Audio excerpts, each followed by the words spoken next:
মানুষের জীবন বড়ই অদ্ভুত, কখন কি হয়ে যায় কে জানে। আজ আমি সকলের চোখের মণি, কাল হয়তো ভাগ্য বদলে যেতে পারে। আমার কেন মনে হয় সুখ শান্তি ভালোবাসা আমার কপালে সইবে না। কেন বুকের মধ্যে খালি খালি অনুভব হয়, কেন আমি নিজেও জানি না। কিন্তু কিছু একটা যেন আমার সব কেড়ে নিবে, আমাকে ভালো থাকতে দিবে না। আমি কি সবাইকে হারিয়ে ফেলবো, নাকি এসব আমার মনের ভুল ধারণা? সাগর রুমে শুয়ে এসব ভাবছে।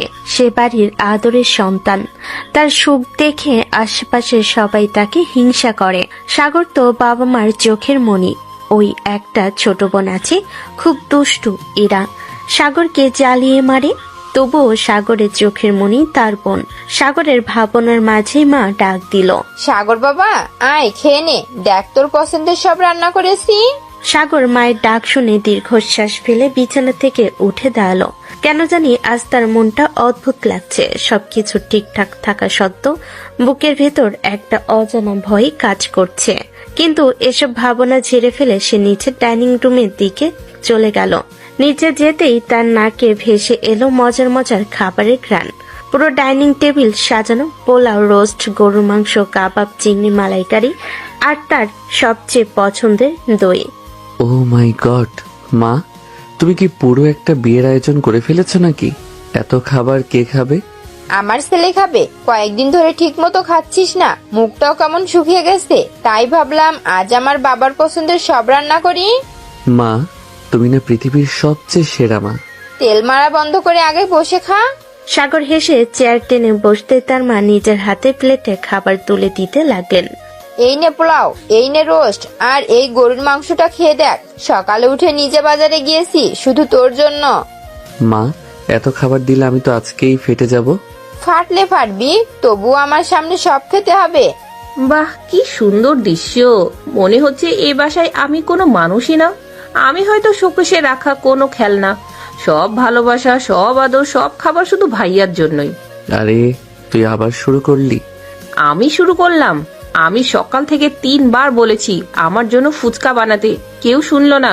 আর ভাইয়া নিচে নামতেই পুরো রেস্টুরেন্ট খুলে বসে আছে। তোর জন্যও রান্না করেছি। না মা, আপনাকে সান্ত্বনা দিতে হবে না, আমি সব বুঝি। এই সংসারে আমার কোনো মূল্য নেই। কারণ তুই এই সংসারের কেউ না। মানে? তোকে তো কুড়িয়ে পেয়েছে, জানিস না? কি বললি তুই?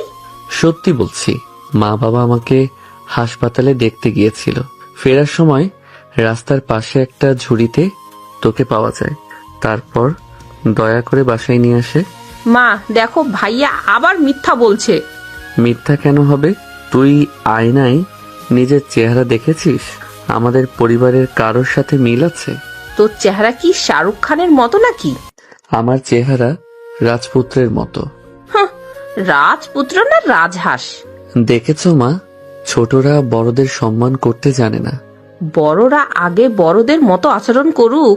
কুড়িয়ে পাওয়া মেয়ে আবার কথা বলে। আমি কুড়িয়ে পাওয়া হলে তুই ডাস্টবিন থেকে পাওয়া। কি বললি? ডাস্টবিন থেকে পাওয়া। মা দেখো তোমার মেয়েকে। দুজনেই চুপ কর। মা তুমি বলো আমি কুড়িয়ে পাওয়া না। না, তুই কুড়িয়ে পাওয়া না। শুনেছিস? কারণ তোকে কুড়িয়ে পাওয়া হয়নি, তোকে তো কেউ রেখে পালিয়ে গিয়েছিল। হ্যাঁ, আজকে আমি তোকে ছাড়বো না। বাঁচাও বাঁচাও, এই মেয়ে আমাকে মারবে। দাঁড়া, আজকে তোর খবর আছে। পুরো ডাইনিং রুম জুড়ে শুরু হয়ে গেল ভাই বোনের দৌড়ঝাঁপ। বাবা হাসতে হাসতে বলল, আল্লাহ, এরা কি কোনোদিন বড় হবে না? আমার তো মনে হয় না। ওদের ঝগড়া না দেখলে দিনটাই অসম্পূর্ণ লাগে। সত্যি বলছি ভাই, এদের একজনকে একদিন অন্য কোথাও পাঠিয়ে দিতে হবে। হ্যাঁ, ভাইয়াকে পাঠিয়ে দাও। কেন? তুই যা। এটা আমার বাসা। আমারও বাসা। কিন্তু আমি ছোট। ছোট মানে? ছোটদের দাবি আগে মানতে হয়। এই আইন কোথায় লেখা আছে? আমার বইয়ে লেখা আছে। তাহলে সেই বই পুড়িয়ে ফেল। আল্লাহ আমার নাতি নাতনি গুলোকে সুখে রাখুক, ওদের হাসি দেখলে মনটা ভরে যায়। আমিন। সবাই মিলে হাসি আনন্দে খাওয়া শেষ করলো। পরিবারের প্রতিটি মানুষ সাগরকে অনেক ভালোবাসে, আর সাগরও তাদের ছাড়া কিছুই বোঝে না। কিন্তু সুখের দিন সবসময় একরকম থাকে না। কখনো কখনো জীবনের সবচেয়ে ভয়ঙ্কর ঝড় আসে তখনই, যখন সবচেয়ে মানুষ বেশি সুখে থাকে। সাগর তখনও জানতো না কয়েকদিন পর তার জীবনে এমন এক কালো অধ্যায় শুরু হতে চলেছে যা তার পুরো পৃথিবীটাই বদলে দেবে। যে ছেলেটাকে সবাই আদর্শ, ভদ্র ও পরিবারের গর্ব বলে জানে, সেই ছেলেটার নামে পাশেই একদিন জুড়ে যাবে ভয়ঙ্কর একটি অপবাদ। আর সেই অপবাদই তাকে কেড়ে নেবে তার হাসি, তার স্বপ্ন, তার পরিবার, এমনকি তার নিজের পরিচয়ও। সকালটা ছিল একদম প্রাণবন্ত। জানালা দিয়ে সোনালি রোদ ঢুকে পড়েছে পুরো ঘরে। পাখি কিচিমিচির শব্দে চারপাশ মুখরিত, কিন্তু সাগরের রুমে এখনো যুদ্ধ চলছে। সাগর আয়নার সামনে দাঁড়িয়ে চুল ঠিক করছে, কখনো ডানে তাকাচ্ছে, কখনো বামে তাকাচ্ছে। এই যে আয়না সাহেব, আর কত সুন্দর হব আমি, আর সুন্দর হলে তো মানুষ আমাকে দেখে অজ্ঞান হয়ে যাবে। ঠিক তখনই দরজা খুলে ইরা ঢুকে পড়ল। ভাইয়ের এই ভাব দেখে সে ভেঙচি কেটে বলল, উফ, সকাল সকাল নিজের চেহারা দেখে প্রেমে পড়ে গেছিস নাকি? তুই আবার এখানে কেন এসেছিস? দেখতে এসেছি আমার ভাইটা মানুষ হলো নাকি এখনো বানরই আছে। বানর তোর সামনে দাঁড়িয়ে আছে। হ্যাঁ, তুই তো দাঁড়িয়েই আছিস। ইরা, কি? বের হয়ে যা, না গেলে জানালা দিয়ে ফেলে দিব। তুই আমাকে ফেলবি? অবশ্যই। আগে নিজের ওজন কমা, তারপর ফেলতে আসিস। আমি মোটা। হাতির বাচ্চা। আজকে তোর খবর আছে। সাগর আর ইরার দিকে এগোতেই ইরা দৌড়ে রুম থেকে বের হয়ে গেল। মা, ভাই আমাকে মারতে আসছে। নাটকবাজ একটা। কিছুক্ষণ পর সাগর ব্যাগ কাঁধে নিয়ে নিচে নামলো, তারপর তার মাকে ডেকে বলে উঠল, মা, আমি ভার্সিটিতে যাচ্ছি। আচ্ছা বাবা, সাবধানে যাস, রাস্তা দেখে শুনে চলবি, বাইক খুব স্পিডে চালাবি না, দুপুরে ঠিক মতো খেয়ে নিস। আচ্ছা মা, এত টেনশন করো কেন? ছেলে বড় হয়েছে বলে কি মায়ের চিন্তা কমে যায়? আমার জন্য এত চিন্তা করতে হবে না, আমি একদম ঠিক আছি। তাও দেখে শুনে যাস বাবা। ঠিক তখনই সোফার উপর বসে থাকা ইরা ভেঙচি কাটলো। সে বিদ্রুপ করে বলে উঠল, দেখে শুনেই তো যাবে মা। কি বলতে চাস? রাস্তার যত মেয়ে আছে সব দেখতে দেখতে যাবে, এর জন্য মা বলেছে দেখে শুনে যাস। কি? হ্যাঁ, না হলে প্রতিদিন এত সময় লাগে কেন? আমি বুঝি সব। তুই আবার শুরু করলি? সত্যি কথা বললেই সমস্যা। তুই কি আমাকে ফলো করিস নাকি? দরকার নেই, তোর মতো ছেলেদের আমি খুব ভালো করেই চিনি। ও তাই নাকি? অবশ্যই, বাইক নিয়ে বের হবে আর ভাব নেবে যেন সিনেমার হিরো। আমি হিরোই। তুই হিরো না, ভিলেনও না, তাহলে? কমেডিয়ান। মা দেখো তোমার মেয়েকে। আমি কিছু শুনতে চাই না, তোমরা সকাল সকাল শুরু করিস না। মা, আমি তো সত্যি বলেছি। সত্যি বলছিস? অবশ্যই। তাহলে তুই প্রতিদিন স্কুলে যাওয়ার সময় কেন আয়নার সামনে আধা ঘন্টা দাঁড়িয়ে থাকিস? আমি সুন্দর হওয়ার জন্য। তাহলে আমি মেয়েদের দেখার জন্য? কি? না মানে ধরা খেয়ে গেছিস? আমি মজা করছিলাম। এখন আর মিথ্যা বলে লাভ নেই। তুই বাসায় থাক, এসে তোর বিচার করব। আমি ভয় পাই না। আজকে সন্ধ্যায় দেখা যাবে। আসিস আগে। বাদুর কোথাকার। বানর কোথাকার। আল্লাহ, এদের একজনকে অন্য গ্রহে পাঠিয়ে দাও। দুজনকেই পাঠিয়ে দেওয়া উচিত। আগে ভাইয়াকে পাঠান। আগে তুই যা। শেষমেশ সাগর সবার থেকে বিদায় নিয়ে বাইরে চলে এলো। বাড়ির বাইরে তার প্রিয় স্পোর্টস বাইকটা দাঁড়িয়েছিল। সাগর হেলমেট পরে বাইকে উঠল। আল্লাহ হাফেজ। মুহূর্তের মধ্যে বাইকটা রাস্তা ধরে ছুটল।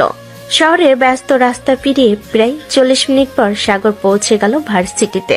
ভার্সিটির মূল গেটের সামনে একটা গাছের নিচে দাঁড়িয়েছিল তার সবচেয়ে কাছের বন্ধু সিয়াম। সিয়াম আর সাগরের বন্ধুত্ব স্কুল জীবন থেকে। দুজন একে অপরকে সবকিছু জানে, সুখ দুঃখ সবসময় একসাথে ভাগাভাগি করে। অবশেষে মহারাজের আগমন হলো।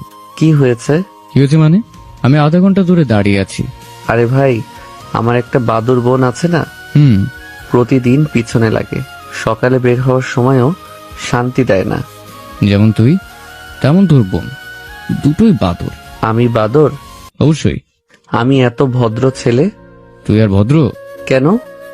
গত সপ্তাহে ক্লাসের স্যারের সামনে কে বলেছিল, স্যার আপনি আজকে খুব স্মার্ট লাগছেন? তো তারপর পুরো ক্লাস হাসতে শুরু করেছিল। আমি তো প্রশংসা করেছিলাম। প্রশংসা না, মজা করেছিলি। আচ্ছা ওটা বাদ দে, বাদ দিব কেন? কারণ আমি তোর বন্ধু। সেই কারণেই তো বলছি। চল ক্লাসে যাই। দাঁড়া, একটা কথা বলি। বল। আজকে নতুন কিছু মেয়ে ভর্তি হয়েছে শুনেছি, তো দেখতে যাবি না? আমি এসব দেখি না। তুই না দেখলেও চোখ দেখবে। তুই কখনো মানুষ হবি না। তুইও না। দুজন বন্ধু গল্প করতে করতে ডিপার্টমেন্টের দিকে হাঁটতে লাগলো। তারা কেউ জানলো না এই সাধারণ দিনের আড়ালে ধীরে ধীরে এগিয়ে আসছে এক ভয়ঙ্কর ঝড়। সাগর আর সিএম গল্প করতে করতে ডিপার্টমেন্টের সামনে এসে দাঁড়ালো। চারপাশে শিক্ষার্থীদের ভিড়, কেউ বন্ধুদের সাথে আড্ডা দিচ্ছে, কেউ ক্লাসে যাওয়ার জন্য তাড়াহুড়ো করছে, আবার কেউ বেঞ্চে বসে গল্পে মশগুল। ভাই আজকে ক্লাসে যাবি তো? না, আমি তো এখানে পিকনিক করতে এসেছি। তোর সাথে সিরিয়াস কথা বলাই ভুল। তাহলে ভুল করিস না। আরে দেখ দেখ, আবার এসেছে। আজকেও মনে হয় কিছু একটা হবে। কি ব্যাপার? জানি না। সাগরের সামনে তাকাতে কপাল কুঁচিয়ে গেল। তার দিকে এগিয়ে আসছে একটি মেয়ে। মেয়েটিকে দেখে সাগর বিরক্ত হয়ে গেল। মেয়েটার নাম মিতু, বড়লোক বাবার একমাত্র মেয়ে। ছোটবেলা থেকে যা চেয়েছে তাই পেয়েছে, কারণ না শুনতে অভ্যস্ত নয়।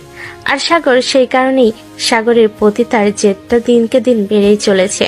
সাগর এর আগেও দুইবার তাকে স্পষ্টভাবে না বলে দিয়েছে, কিন্তু মিতু এমন মেয়ে যে প্রত্যাখ্যান মানতে জানে না। সাগর ভাইয়া, আপনার সাথে আমার কিছু কথা আছে এবং আজকে আমি চাই আপনি সবার সামনে আমার কথার উত্তর দেন, কারণ আমি আর লুকিয়ে লুকিয়ে নিজের অনুভূতি প্রকাশ করতে চাই না। মিতু, আমি আগেও বলেছি আমার তোমার সাথে কোনো কথা নেই। তুমি অযথা বারবার একই বিষয় নিয়ে আসো কেন? কারণ আমি আপনাকে ভালোবাসি, আর ভালোবাসার মানুষকে পাওয়ার জন্য যদি 100 বারও বলতে হয় তাহলে আমি 100 বারই বলবো। আশেপাশে দাঁড়িয়ে থাকা সবাই পুরোপুরি চুপ। সবাই বুঝে গেছে আবার সেই পুরনো ঘটনা ঘটতে যাচ্ছে। আরে শুরু হয়ে গেছে, আজকে দেখি কি হয়। আল্লাহ বাঁচাও। তুই আবার নাটক শুরু করিস না। ভাই আমি দূরে দাঁড়াই। দূরে না, অনেক দূরে যা। আমি আজকে আর কোনো লুকোচুরি করতে চাই না। আমি সবার সামনে বলতে চাই আমি আপনাকে অনেক ভালোবাসি। আপনি যখন হাসেন তখন আমার ভালো লাগে, আপনি যখন কথা বলেন তখন আমার ভালো লাগে, আপনি যখন কাউকে সাহায্য করেন তখন আমার আরো বেশি ভালো লাগে। আমি আপনাকে আমার জীবনের অংশই হিসেবে চাই। আপনি কি আমার ভালোবাসা গ্রহণ করবেন? বাহ, মেয়েটা সাহসী বলতে হবে। কিন্তু সাগর ভাই তো রাজি হবে না। সাগর কয়েক সেকেন্ড চুপ করে রইল, তারপর শান্ত গলায় বলল, মিতু, আমি তোমাকে আগেও বলেছি, আজকেও বলছি, আমার উত্তর একই আছে। আমি তোমাকে ভালোবাসি না, ভবিষ্যতেও ভালোবাসার কোনো সম্ভাবনা নেই। তাই তুমি নিজের সময় নষ্ট করো না। কথাটা বলেই মিতুর মুখের হাসি মিলিয়ে গেল, কিন্তু সাগর থামল না। শুধু না বললেই হতো, কিন্তু তুমি বারবার একই কাজ করছো বলে আমাকে স্পষ্টভাবে বলতে হচ্ছে। তোমার এই জেদি স্বভাব, অহংকার আর মানুষের কথা না শোনার অভ্যাস আমার একদমই পছন্দ নয়। আমি এমন কাউকে আমার জীবনের পাশে কল্পনাও করতে পারি না। চারপাশে স্তব্ধ সবাই। মিতুর চোখে রাগ স্পষ্ট হয়ে উঠছিল। মিতু এবার রেগে গিয়ে চিৎকার করে উঠল, তাহলে তুমি আমাকে আবারও সবার সামনে অপমান করলে? আমি তোমাকে অপমান করিনি, তুমি নিজেই সবার সামনে এমন পরিস্থিতি তৈরি করেছো। আমি শুধু সত্যি কথা বলেছি। তুমি কি জানো আমি কে? হ্যাঁ, খুব ভালো করেই জানি। তুমি একজন জেদি মেয়ে যে না শুনতে পারে না। তুমি আমাকে প্রত্যাখ্যান করে খুব বড় ভুল করেছো। আমার মনে হয় না। বারবার আমাকে রিজেক্ট করছো তো। এর ফল তোমাকে পেতে হবে সাগর। এমন ফল পাবে যা তুমি কখনো কল্পনাও করনি। মিতুর চোখে তখন অদ্ভুত এক আগুন, যেন তার অহংকারে আঘাত লেগেছে, আর সেই আঘাত সে কিছুতেই ভুলতে পারছে না। শোনো মিতু, আমি তোমাকে শেষবারের মতো বলছি, তোমার মতো বেয়াদব, অহংকারী আর জোর করে মানুষের জীবনে ঢুকে পড়তে চাওয়া মেয়েকে আমার একদম পছন্দ না। আর একটা কথা ভালো করে শুনে রাখো, আজকের পর আমার আশেপাশে ঘোরাঘুরি করবে না। আমি তোমাকে কোনো আশা দেইনি, ভবিষ্যতেও দিব না। তুমি এর জন্য অনুতপ্ত হবে। দেখা যাবে। তুমি ভাবছো তুমি আমাকে এভাবে অপমান করে পার পেয়ে যাবে? আমি কাউকে অপমান করিনি, আর যদি সত্যি কথা বলাকে অপমান মনে হয় তাহলে সেটা তোমার সমস্যা। মিতুর মুখ রাগে লাল হয়ে গেল। সে চারপাশে একবার তাকালো। সবাই তার দিকে তাকিয়ে আছে। এই প্রথম কোনো ছেলে তাকে এভাবে বারবার ফিরিয়ে দিল। তার অহংকার সেটা মেনে নিতে পারছে না।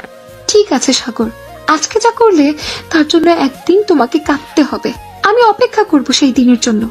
কথাটা বলে মিতু দ্রুত সেখান থেকে চলে গেল। সাগর বিরক্ত হয়ে মাথা নাড়ল। ভাই, কি? আমার কেন জানি মনে হচ্ছে মেয়েটা ভালো কিছু করবে না। যারা নিজের ইচ্ছাকে ভালোবাসা আর অন্যের ইচ্ছাকে অপমান মনে করে তারা কখনো ভালো কিছু করে না। তবু সাবধানে থাকে। মেয়েটার রাগ আমি আজকে প্রথমবার দেখলাম। আমি কোনো ভুল করিনি, তাই ভয়ও পাই না। সাগর কথাটা বলল, তার অজান্তে ভাগ্যের চাকা ধীরে ধীরে ঘুরতে শুরু করেছে। মিতুর চোখে সেই আগুন ভবিষ্যতে ভয়ঙ্কর ইঙ্গিত দিচ্ছিল। আর দূরে দাঁড়িয়ে থাকা আরেকজন মানুষ পুরো ঘটনাটা গভীর মনোযোগ দিয়ে দেখছিল। সে আর কেউ নয়, সাগরের সবচেয়ে কাছের বন্ধু সিয়াম। তার ঠোঁটের কোণে তখন ভেসে উঠছিল এক রহস্যময় হাসি, যে হাসির অর্থ আজ কেউ বুঝতে পারল না। মৃত্যুর আগে ফুসতে ফুসতে সেখান থেকে চলে গেল সাগর আর সিয়াম।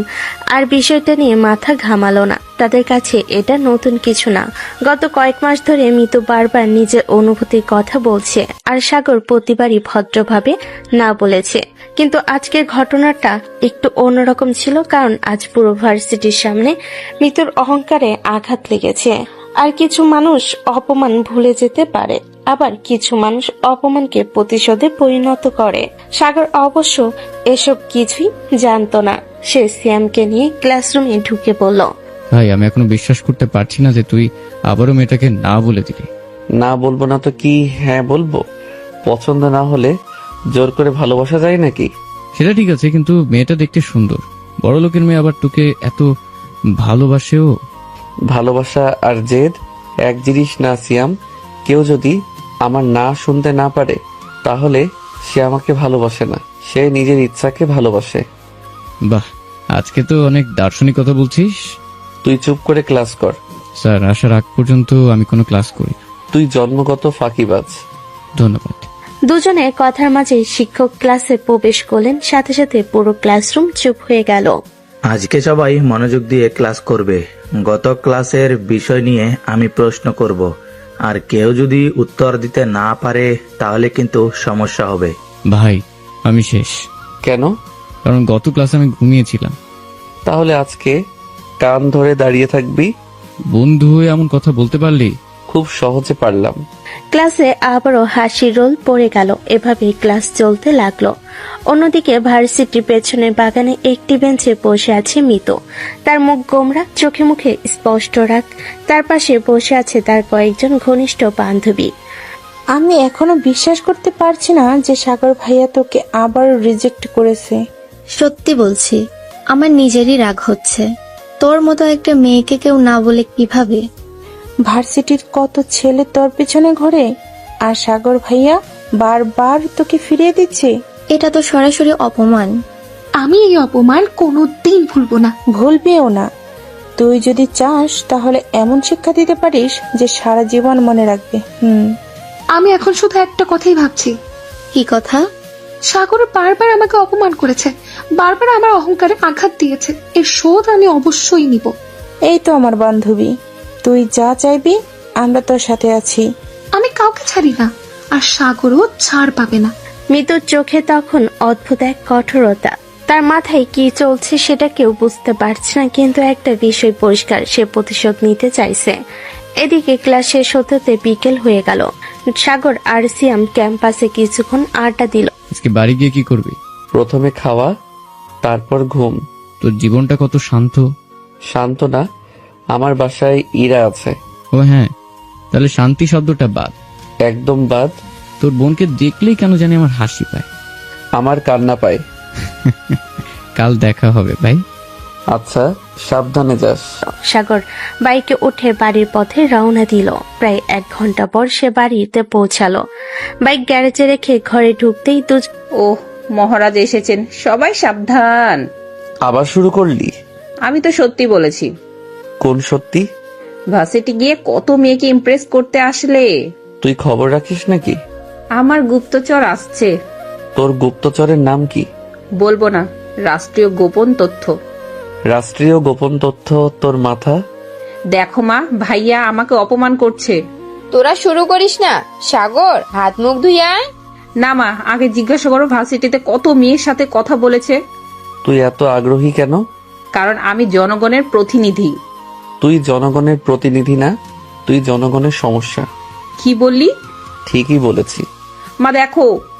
মা দেখো। জনে একসঙ্গে মায়ের সাথে নালিশ করতে লাগলো। দৃশ্যটা দেখে সবাই হাসতে শুরু করলো। এদের দেখে মনে হয় না একজন ভার্সিটিতে পড়ে আর একজন স্কুলে পড়ে। আমার তো মনে হয় দুজনেই নার্সারিতে পড়ে। আমি কিন্তু ভাইয়ার মতো না। হ্যাঁ, তুই আরো ভয়ঙ্কর। আমি ভয়ঙ্কর। একদম। তাহলে আজকে রাত তোর সব চকলেট খেয়ে ফেলবো। খবরদার। খেয়েই ফেলবো। তাহলে তোর সব আইসক্রিম আমি খেয়ে ফেলবো। সাহস আছে? অবশ্যই আছে। আবারও শুরু হয়ে গেল ভাই বোনের তর্ক। আর তাদের এই ঝগড়া দেখে পুরো পরিবার হাসিতে মেতে উঠল। কিন্তু কেউ জানতো না এই হাসি খুশি পরিবারটার উপর খুব শীঘ্রই নেমে আসতে চলেছে ভয়ঙ্কর এক অন্ধকার। আর সেই অন্ধকারের সূচনা ইতিমধ্যেই হয়ে গেছে। দিনগুলো খুব দ্রুত কেটে যাচ্ছিল। দেখতে দেখতে কয়েকদিন পার হয়ে গেল। ভার্সিটির বন্ধুদের আড্ডা, বাসায় ইরার সাথে প্রতিদিনের ঝগড়া, সবকিছুর আগের মতোই চলছে। তবে একটা বিষয় সাগর খেয়াল করেনি। শ্যাম গত কয়েকদিন ধরে একটু যেন বেশি ব্যস্ত। মাঝে মাঝে কারোর সাথে ফোনে কথা বলছে, আবার সাগর কাছে আসলেই বিষয় বদলে ফেলছে। কিন্তু সাগর এসব নিয়ে মাথা ঘামায়নি, কারণ আগামীকাল তার জন্মদিন। আর জন্মদিন নিয়ে তার কখনো একটা মাতামাতি থাকে না। তার কাছে জন্মদিন মানে পরিবারের সাথে সময় কাটানো, মায়ের হাতের রান্না বান্না আর ইরার অদ্ভুত উপহার। সেদিন রাত, ঘড়িতে তখন 11:30। সাগর নিজের রুমে বসে মোবাইল দেখছিল। এমন সময় তার ফোনে বেজে উঠল, স্ক্রিনে ভেসে উঠল সিয়াম কলিং। এই রাতে আবার কি হলো? ফোন রিসিভ করতেই ওপাশ থেকে সিয়ামের তাড়াহুড়ো করা গলা ভেসে এলো। ভাই তুই এক্ষুনি বের হ, জরুরি কাজ আছে। এই রাতে? তোর মাথা ঠিক আছে? আমি একদম সিরিয়াস, তুই এক্ষুনি বের হ। কোথায় যাব? লোকেশন পাঠাচ্ছি, সেখানে আয়। আগে বল কি হয়েছে। ফোনে বলা যাবে না, খুব গুরুত্বপূর্ণ বিষয়। তুই এমন ভাব করছিস যেন দেশের প্রধানমন্ত্রী আমাকে ডাকছে। আরে ভাই বেশি কথা বলিস না, তাড়াতাড়ি আয়। ঠিক আছে, আসছি। আজব ছেলে একটা। এই রাতে কোথায় যাচ্ছিস বাবা? সিয়ামের নাকি জরুরি কাজ আছে, একটু গিয়ে দেখে আসি। বেশি রাত করিস না। আচ্ছা বাবা। আমার কেন জানি মনে হচ্ছে ভাইয়া গোপনে প্রেম করছে। তুই না একদিন মাইর খাবি। সত্যি কথা বললে রাগ হয়। চুপ কর বাদুর। চুপ কর বানর। সাগর আর কোনো কথা না বলে বের হয়ে গেল। প্রায় 20 মিনিট পর সে সিয়ামের পাঠানো লোকেশনে পৌঁছালো।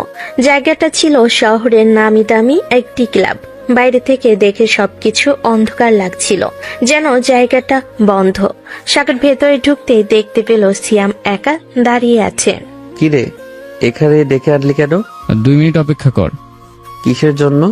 সারপ্রাইজ। তোর সারপ্রাইজ গুলো কখনো ভালো হয় না। এইবার হবে। আমার কেন জানি ভয় করছে। ভয় পাবি না, দাঁড়া। হঠাৎ পুরো হলরুমে আলো একসাথে জ্বলে উঠল। মুহূর্তের মধ্যেই চারপাশ রঙিন আলোয় ভরে গেল। তারপর একসাথে অসংখ্য কণ্ঠ ভেসে এলো। Happy birthday to you, happy birthday to you, happy birthday dear Sagar, happy birthday to you. Sagar পুরোপুরি অবাক হয়ে গেল। কয়েক সেকেন্ড সে শুধু চারপাশে তাকিয়ে রইল। আমি কি স্বপ্ন দেখছি? পুরো হলরুম বেলুন, লাইট আর সাজসজ্জায় ভরা। তার ক্লাসের প্রায় সবাই উপস্থিত, জুনিয়ররাও এসেছে, এমনকি কয়েকজন শিক্ষকও উপস্থিত। ও মাই গড, কেমন লাগলো সারপ্রাইজ? তুই পাগল, এত বড় আয়োজন করলি। আমার সবচেয়ে কাছের বন্ধুর জন্মদিন বলে কথা। ধন্যবাদ ভাই, সত্যি আমি একদমই বুঝতে পারিনি। সেটাই তো উদ্দেশ্য ছিল। শুভ জন্মদিন ভাই, আল্লাহ তোমাকে অনেক সুখে রাখুক। আজ কিন্তু ট্রিট ছাড়া ছাড়বো না। ঠিক আছে বাবা, সবাইকে খাওয়াবো। হাসি আনন্দে পুরো হল ভরে উঠল। ঠিক তখনই সাগরের চোখ গিয়ে থামলো এক কোণে। সেখানে দাঁড়িয়ে আছে মিতু, তার সাথে তার কয়েকজন বান্ধবীও আছে। সাগরের মুখটা একটু গম্ভীর হয়ে গেল। সে ধীরে ধীরে সিয়ামের দিকে তাকালো। তুই ওদের ডাকছিস কেন? আরে ভাই, পার্টি কি 2-4 জন মানুষ নিয়ে জমে? মানুষ যত বেশি হবে মজা তত বেশি হবে। তবুও আজকে ঝামেলা করিস না, আজকে তো জন্মদিন। ঠিক তখনই মিতু সামনে এগিয়ে এলো, তার মুখের মধ্যে এক অদ্ভুত হাসি। শুভ জন্মদিন সাগর। ধন্যবাদ। আজকের দিনটা তোমার জন্য অনেক বিশেষ দিন। হুম। আর আমি আশা করি আজ তুমি তোমার জীবনের সবচেয়ে সেরা উপহার পাবে। এমন একটা উপহার যা তুমি কোনোদিন ভুলতে পারবে না। কথাটা শুনে সাগর কয়েক মুহূর্ত তার দিকে তাকিয়ে রইল। কেন জানি কথাটার মধ্যে অদ্ভুত একটা ইঙ্গিত ছিল। সে আর কিছু বলল না। ধন্যবাদ। ওয়েলকাম। মিতু ধীরে ধীরে পেছনে সরে গেল। তার ঠোঁটের কোণে তখনও রহস্যময়ী হাসি। আর দূরে দাঁড়িয়ে থাকা সিয়াম একবার মিতুর দিকে তাকালো। দুজনে চোখ কয়েক সেকেন্ডের জন্য মিলল। তারপর দুজন অন্যদিকে তাকিয়ে রইল। কিন্তু বিষয়টা সাগরের চোখ এড়িয়ে গেল না। কিছুক্ষণ পর বিশাল কেক আনা হলো। কেক কাটো, কেক কাটো, কেক কাটো। চল ভাই, আজকের হিরো তুই। ঠিক আছে। সবাইকে পাশে নিয়ে সাগর কেক কাটার জন্য ছুরিটা হাতে নিল। 3, 2, 1, হ্যাপি বার্থডে। সাগর কেক কাটতেই পুরো হলরুম করতালিতে মুখরিত হয়ে উঠল। সবাই তাকে ঘিরে ধরল। কেউ ছবি তুলছে, কেউ ভিডিও করছে, কেউ কেক মুখে মাখিয়ে দিচ্ছে। এই কেকটা আগে আমাকে খাওয়াবে। কেন? কারণ এই আয়োজন আমি করেছি। আচ্ছা, আয়। সাগর নিজের হাতে সিয়ামকে কেক খাইয়ে দিল। তারপর একে একে সবাইকে কেক খাওয়াতে লাগলো। চারপাশে শুধু হাসি, আনন্দ আর উচ্ছ্বাস। সবাই ভাবছে এটা একটা সুন্দর জন্মদিনের রাত, কিন্তু সেই রাতের আড়ালে লুকিয়েছিল ভয়ঙ্কর এক ষড়যন্ত্র। এমন এক ষড়যন্ত্র যা কয়েক ঘন্টার মধ্যেই সাগরের পুরো জীবন উল্টে পাল্টে দিতে চলেছে। রাত তখন অনেক গভীর। পার্টির আনন্দ যেন ধীরে ধীরে আরো জমে উঠছে। সবাই হাসছে, গল্প করছে, ছবি তুলছে, আর সাগরও বন্ধুদের সাথে সময় কাটাচ্ছে। কিন্তু কেক খাওয়ার কয়েক মিনিট পর থেকেই তার শরীরটা কেমন যেন অদ্ভুত লাগতে শুরু করলো। সিয়াম, আমার কেন জানি মাথাটা কেমন ঘুরছে। মনে হচ্ছে চোখের সামনে সবকিছু ঝাপসা হয়ে যাচ্ছে। হয়তো ক্লান্ত লাগছে, সারাদিন ঘোরাঘুরি করেছিস, তারপর আবার এত রাত পর্যন্ত জেগে আছিস। একটু বসে থাক, ঠিক হয়ে যাবে। না রে, ব্যাপারটা স্বাভাবিক মনে হচ্ছে না। আমার হাত পা গুলোও কেমন ভারী হয়ে যাচ্ছে। সাগর দাঁড়িয়ে থাকার চেষ্টা করলো, কিন্তু তার পা কাঁপতে লাগলো। চোখের সামনে উপস্থিত মানুষগুলো যেন ঝাপসা হয়ে যেতে লাগলো। সিয়াম, আমার খুব খারাপ লাগছে। কথাটা শেষ করে সে হঠাৎ টলতে লাগলো। কয়েক সেকেন্ড পর সাগর মাটিতে পড়ে গেল। আরে কি হয়েছে সাগর? পানি আনো, ওকে ধরো। চারপাশে হইচই পড়ে গেল। তখন কয়েকজন লোক দ্রুত এগিয়ে এলো। চিন্তার কিছু নেই, সম্ভবত শরীর খারাপ করেছে। আমরা ওকে একটা রুমে নিয়ে যাচ্ছি। হ্যাঁ, একটু বিশ্রাম নিলেই ঠিক হয়ে যাবে। আচ্ছা, সাবধানে নিয়ে। আধা অবচেতন অবস্থায় সাগর কিছুই বুঝতে পারছিল না। তার চোখ বন্ধ হয়ে আসছিল, শুধু অস্পষ্টভাবে কিছু ছায়ামূর্তি দেখতে পাচ্ছিল। তারপর চারপাশ অন্ধকার হয়ে গেল। পরের দিন সকাল। জানালার ফাঁক দিয়ে সূর্যের আলো ঘরে প্রবেশ করছে। সাগরের মাথা প্রচন্ড ব্যথা করছে। সে ধীরে ধীরে চোখ খুলল। আমি কোথায়? মাথাটা যেন ফেটে যাচ্ছে। সে ধীরে ধীরে উঠে বসতে গেল। ঠিক তখনই, তুমি আমার সাথে এটা কিভাবে করতে পারলে সাগর? কি হয়েছে? সাগর বিস্ময়ে চারপাশে তাকালো। এটা তার রুম না। সে আগে কখনো এই রুম দেখেনি। তার বুক ধকধক করতে লাগলো। আমি এখানে কিভাবে এলাম? অভিনয় করো না। সারা রাত যা করার করে এখন আবার কিছু জানো না সাচ্ছ? তুমি কি বলছো? আমি কিছুই বুঝতে পারছি না। তুমি আমাকে শেষ করে দিয়েছো, আমার জীবন নষ্ট করে দিয়েছো। তুমি আমাকে ধর্ষণ করেছো। কি বললে? তুমি পাগল হয়ে গেছো নাকি? আমি তোমার সাথে এমন কিছু করিনি। মিথ্যা বলো না। আমি কাউকে মুখ দেখাবো কিভাবে এখন? তো কান্না করতে করতে মেঝেতে বসে পড়ল। ঠিক তখনই দরজা খুলে অনেক মানুষ ভিতরে ঢুকে পড়ল। মিতুর বান্ধবীরা, কিছু ছাত্রছাত্রী, ক্লাবের আয়োজক লোক, সবাই একসাথে হতবাক মুখে তাকিয়ে রইল। হায় আল্লাহ, সাগর ভাই এমন করতে পারলো? আমি বিশ্বাসই করতে পারছি না। মিতুর জীবন শেষ হয়ে গেল। চুপ, সবাই চুপ। তোমরা কেউ কিছু জানো না। আমি নিজেই জানি না আমি এখানে কিভাবে এসেছি। এখন নাটক করে লাভ নেই। আমি সব বলবো, সবাইকে বলবো তুমি আমার সাথে কি করেছো। মুহূর্তের মধ্যে চারিদিকে খবর ছড়িয়ে পড়ল। কিছুক্ষণের মধ্যেই ফোন গেল মিতুর বাবার কাছে, ফোন গেল সাগরের বাবা মায়ের কাছে, আর তার কিছুক্ষণ পর সাইরেনের শব্দ। পুলিশ এসে পৌঁছালো। কয়েকজন অফিসার দ্রুত ঘরে প্রবেশ করলো। কি হয়েছে এখানে? স্যার, এই ছেলে আমাকে ধর্ষণ করেছে। না স্যার, এটা মিথ্যা। আমি নির্দোষ। আমি কিছুই করিনি। সব কথা থানায় গিয়ে বলবেন। স্যার, অন্তত আমার কথা শুনুন। গত রাতে কেক খাওয়ার পর আমি অজ্ঞান হয়ে গিয়েছিলাম। তারপর কি হয়েছে আমি জানি না। দেখেছেন স্যার, এখন গল্প বানাচ্ছে। ঠিক তখনই দৌড়ে ঘরে ঢুকলেন সাগরের বাবা মা। সাগরের মা দৌড়ে এসে বলল, আমার ছেলে সাগর, কি হয়েছে বাবা? এসব কি শুনছি আমি? বাবা মা, আমি কিছু করিনি। আমি শপথ করে বলছি আমি নির্দোষ। আমি জানি বাবা, আমি জানি আমার ছেলে এমন না। আমার ছেলে কোনো মেয়ের দিকে উঁচু চোখে তাকায় না। আমার ছেলে এমন কাজ করতে পারে না। আমি আমার ছেলেকে এমন শিক্ষা দিইনি।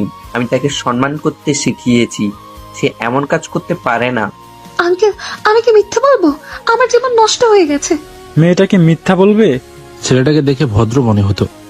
ভদ্র চেহারার আড়ালে কত কিছু লুকিয়ে থাকে। তোমরা কেন আমার কথা বিশ্বাস করছো না? আমি নির্দোষ। আমি কাউকে স্পর্শ করিনি। আমাকে ফাঁসানো হচ্ছে। কিন্তু কেউ শুনল না, কেউ বিশ্বাস করলো না।